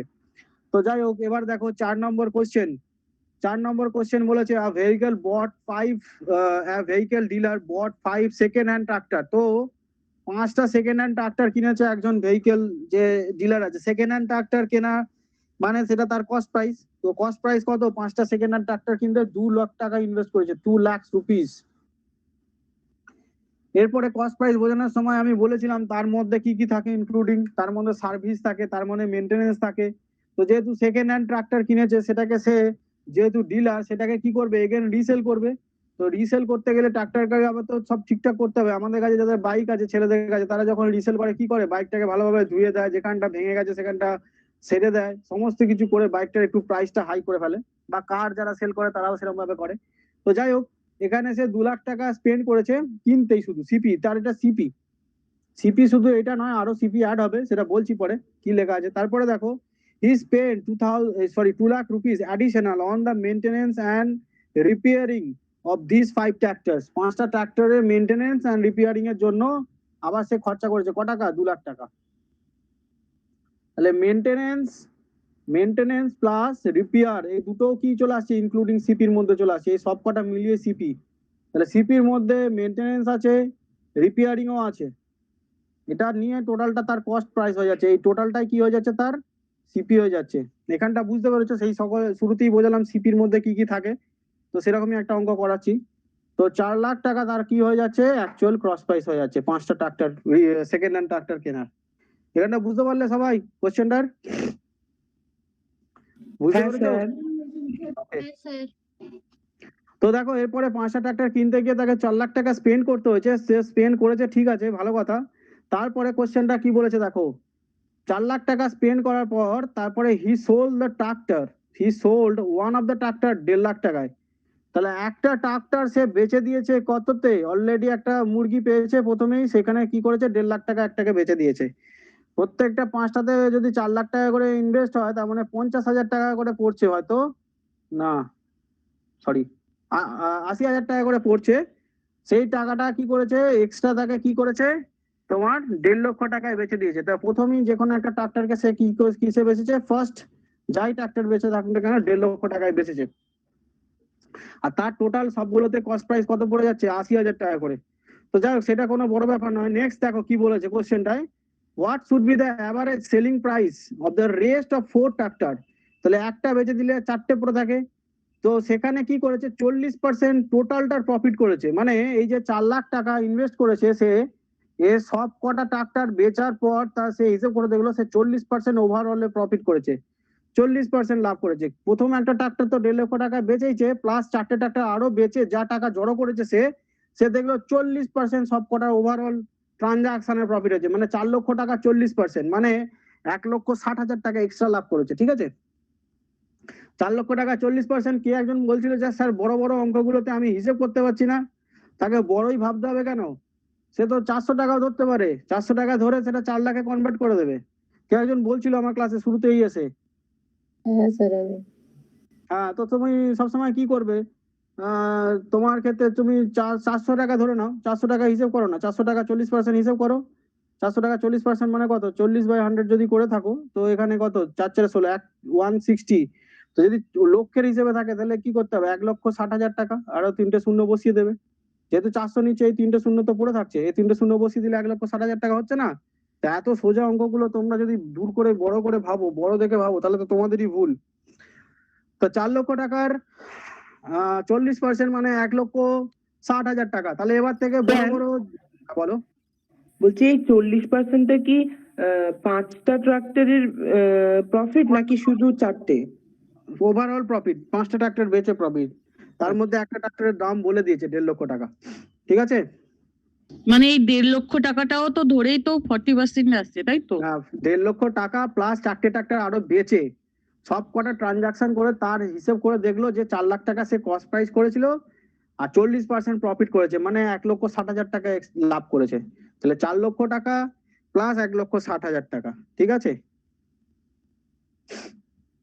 তোমরা কি এই 1.5 লক্ষ টাকাটা দেখে ভাবছো যে 1,60,000 টাকা মানে প্রতি বাকি ট্রাক্টর গুলো 10,000 টাকা লাভ করেছে নাকি? তা নয়। দেখো অঙ্কটা বুঝতে পারবে। 1.5 লক্ষ টাকা তো তার 1.5 লক্ষ টাকা তো সে ইনভেস্ট করেছে, এখানে তো 80,000 টাকা তার খরচাই আছে একটা ট্রাক্টরে। তাহলে এখানে লাভ কত, যে 70,000 টাকা। বাকি যে 90,000 টাকাটা পড়ে থাকছে সেটা হচ্ছে বাকি ট্রাক্টর গুলোর লাভ, ঠিক আছে? সরি 90 না, এটা 70,000।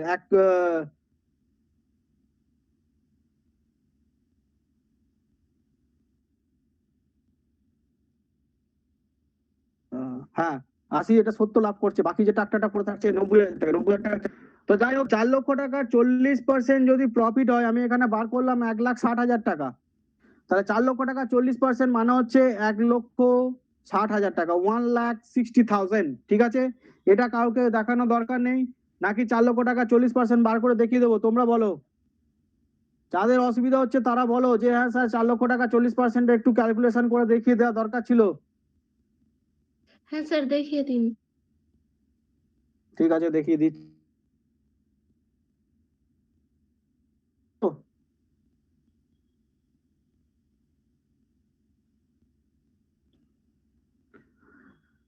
দেখো 4 লক্ষ টাকার 40% বার করছি। দেবাবতী রিপ্লাই করলে না? বাড়িতে অঙ্ক প্র্যাকটিস করছো? স্যার আমি শুনতে পাচ্ছিলাম না, আপনি কিছু বলছিলেন? হ্যাঁ তুমি বাড়িতে অঙ্ক প্র্যাকটিস করছো? তুমি অঙ্কেতে একটুখানি পিছিয়ে আছো। আমি স্যার অনেকটাই পিছিয়ে। আচ্ছা ঠিক আছে, প্র্যাকটিস করো বাড়িতে। যাই হোক দেখো 4 লক্ষ টাকা 40% বার করছি। 40% মানে 40/100। 40/100 করেও যেটা রেজাল্ট হচ্ছে সেটাকে বের করে যোগ করতে পারতে। তাহলে এই ক্যান্সেল করে দিলাম। তাহলে 4 লক্ষ ইন্টু 40 গুণ করলে এটা দাঁড়ায় 1,60,000 টাকা। এটাকে ক্যালকুলেশন করে নেবে গুণ করে। এখানে 4,000 আছে, 4,000 গুণ 40 করলে 1,60,000 আসে, ঠিক আছে? 100 এর শূন্য ক্যান্সেল। 4,000 ইন্টু 40 গুণ করলে 1,60,000 আছে। এখানে 3টে শূন্য, 4 4 16, 4টে শূন্য হয়ে গেল। তো 1,60,000 টাকা হচ্ছে আসে। তাহলে মোট তার সেলিং প্রাইসটা কত হলো? মোট সেখানে সেলিং প্রাইস কত? সেলিং প্রাইস মানে কি? Cost price plus profit. এটা তো আমরা পড়েছি সকালবেলায়। সেলিং প্রাইস মানে হচ্ছে তার মধ্যে প্রফিটও আছে, কস্ট প্রাইসও আছে। তাহলে সেলিং প্রাইসে যদি কস্ট প্রাইস 4 লক্ষ টাকা হয়, কস্ট প্রাইস যদি 4 লক্ষ টাকা হয়, প্রফিট যদি 1,60,000 টাকা হয়, তাহলে সেলিং প্রাইস কত? 5,60,000 টাকা, তাই তো? সেলিং প্রাইস এটা হচ্ছে 5,60,000 টাকা। এটা আমরা পেয়ে গেলাম। 40% বার করাতে 1,60,000 টাকা রেজাল্ট দিল। 5,60,000 টাকায় সে বিক্রি করেছে। এই অবধি বুঝতে কার অসুবিধা? এই অবধি বুঝতে কার অসুবিধা? দেবাবতী বুঝতে পেরেছো এবার? হ্যাঁ স্যার। তো দেখো এই 5,60,000 টাকার মধ্যে 5,60,000 টাকার মধ্যে সে কিছু পরিমাণ টাকা সে কি করেছে? একটা ট্রাক্টরে বেচে দিয়েছে, তার মানে 1.5 লক্ষ টাকা সে বেচে দিয়েছে। তাহলে বাকি ট্রাক্টর গুলোতে তার ওভারঅল কত প্রফিট হচ্ছে সেটাই বার করতে দিয়েছে, সেইটাই তো অঙ্কটা বলা আছে। তো আমি কি করব? 5,60,000 টাকা নিয়ে নেবো, কারণ এটা হচ্ছে তার সেলিং প্রাইস। তার মধ্যে অলরেডি একটা ট্রাক্টরে সে করে দিয়েছে হচ্ছে 1.5 লক্ষ টাকায় বিক্রি। এটা আমাকে বলে দেওয়া আছে। দাঁড়া, এটা ছোট করতে হবে। 5,60,000 মাইনাস 1,50,000 টাকা। 1.5 লক্ষ টাকা একটা ট্রাক্টর অলরেডি বেচে দিয়েছে। বাকি 4টে ট্রাক্টরে সবকটা 5টা মিলিয়ে হচ্ছে 5,60,000 টাকা তার সেলিং প্রাইস হচ্ছে। তো 4টের ভাগ করলেই প্রত্যেকটা ট্রাক্টরের ওভারঅল যে কোশ্চেনটা দিয়েছে, লাস্টে কোশ্চেনটা পড়ো কি দিয়েছে। কোশ্চেনটা দিয়েছে যে what is should be the average selling price of the rest of 4 tractor. কোশ্চেনটা কি দিয়েছে ভালো করে দেখো। কোশ্চেনটা যেন কেউ গুলিয়ে ফেলো না। যেটা জানতে চাইবে সেটা কি বার করতে হবে? রেস্ট অফ সেলিং প্রাইসটা বার করতে বলেছে। অ্যাভারেজটা কত? Rest of 4 ট্রাক্টরস। এটা তো 5টা ট্রাক্টরের সেলিং প্রাইস। বাকি 4টের সেলিং প্রাইস কত? একটা ট্রাক্টরের দাম আমি জানি। তাহলে 5,60,000 মাইনাস 1.5 লক্ষ, এটাকে বিয়োগ করে যেটা রেজাল্ট আসবে সেটাকে 4 দিয়ে ভাগ করলেই আমার অ্যান্সার চলে আসবে, তাই তো? হিসেব তো তাই বলে। তো 3টে শূন্য পরপর বসে গেল, তারপরে শূন্য আর একটা বসে গেল, 5-এর থেকে 6, 1 দিতে 6 আর 1-এর থেকে, তাহলে 4,10,000 টাকা হচ্ছে রেস্ট অফ স্ট্রাকচার গুলোর দাম। সেটাকে 4 দিয়ে ভাগ করতে হবে, তাহলে প্রত্যেকটার দাম কত হবে? 4, 4 × 4, 4 × 2 = 8, 2, 4 × 5 = 20, এর দুটো শূন্য, তাহলে প্রত্যেকটার দাম 1,02,500 টাকা করে অ্যাভারেজ প্রাইসটা বেরিয়ে গেল। 1,02,500, এটা হচ্ছে অ্যান্সার। 1,02,500, ব্যাপারটা সবাই বুঝতে পেরেছো? 1,02,500, 1,02,500 কোশ্চেনটার অ্যান্সার বুঝতে পেরেছো? যেহেতু স্যার 4টে ট্রাক্টরের বের করতে হবে, তার জন্য 4 দিয়ে ভাগ করলাম, তাই তো? একটা ট্রাক্টরের দাম বলেই দিয়েছো অলরেডি 1.5 লক্ষ টাকা, ঠিক আছে? হ্যাঁ স্যার, এবার বুঝতে পেরেছি। আচ্ছা, আর কারো সমস্যা কোশ্চেনটা বুঝতে? না স্যার। চলো, আজকের ক্লাস এই অবধি ছিল। বাকি যে কোশ্চেন গুলো আছে সেগুলো সব হোমওয়ার্ক। স্যার একটা কোশ্চেন আছে বলো। স্যার। ওই যে একের অঙ্কটা যে করাচ্ছিলেন, ওইখানে আপনি ফার্স্ট করিয়েছিলেন ওই যে সেলিং প্রাইসটা 1800 গুণিত ওই 23/5 ছিল, ওইটাকে এবার আমি করার পরে যে রেজাল্টটা বেরিয়েছে সেইটা দিয়ে সেটা যে বেরোবে তার সাথে কি আমি 1800টা মাইনাস করব? হ্যাঁ, ঠিক। ঠিক আছে স্যার, তাহলে আনসারটা ঠিক আছে। আচ্ছা, এই অবধি সবাই বুঝতে পেরেছো? আজকে তোমার প্রফিট অ্যান্ড লসের ক্লাস ছিল। প্রফিট অ্যান্ড লসের ক্লাস যেগুলো শিখলে, এগুলো ম্যাক্সিমাম জিনিসটা শিখে গেলে। অনেক কিছুই এখানে ক্লাসের মধ্যে বলা আছে। গোটা ক্লাসটা যদি তোমরা ওভারভিউ নাও, অনেক কোশ্চেনের সলিউশন এখানে বলে দেওয়া আছে ক্লাসের মধ্যে। তো তোমাদের বুকস যেখানে যা আছে সবগুলো প্র্যাকটিস করার চেষ্টা করবে। যদি সমস্যা থাকে অবশ্যই কোশ্চেন পাঠাবে, গ্রুপেও পাঠাতে পারো, আমার নাম্বার দেওয়া আছে সেখানেও পাঠাতে পারো।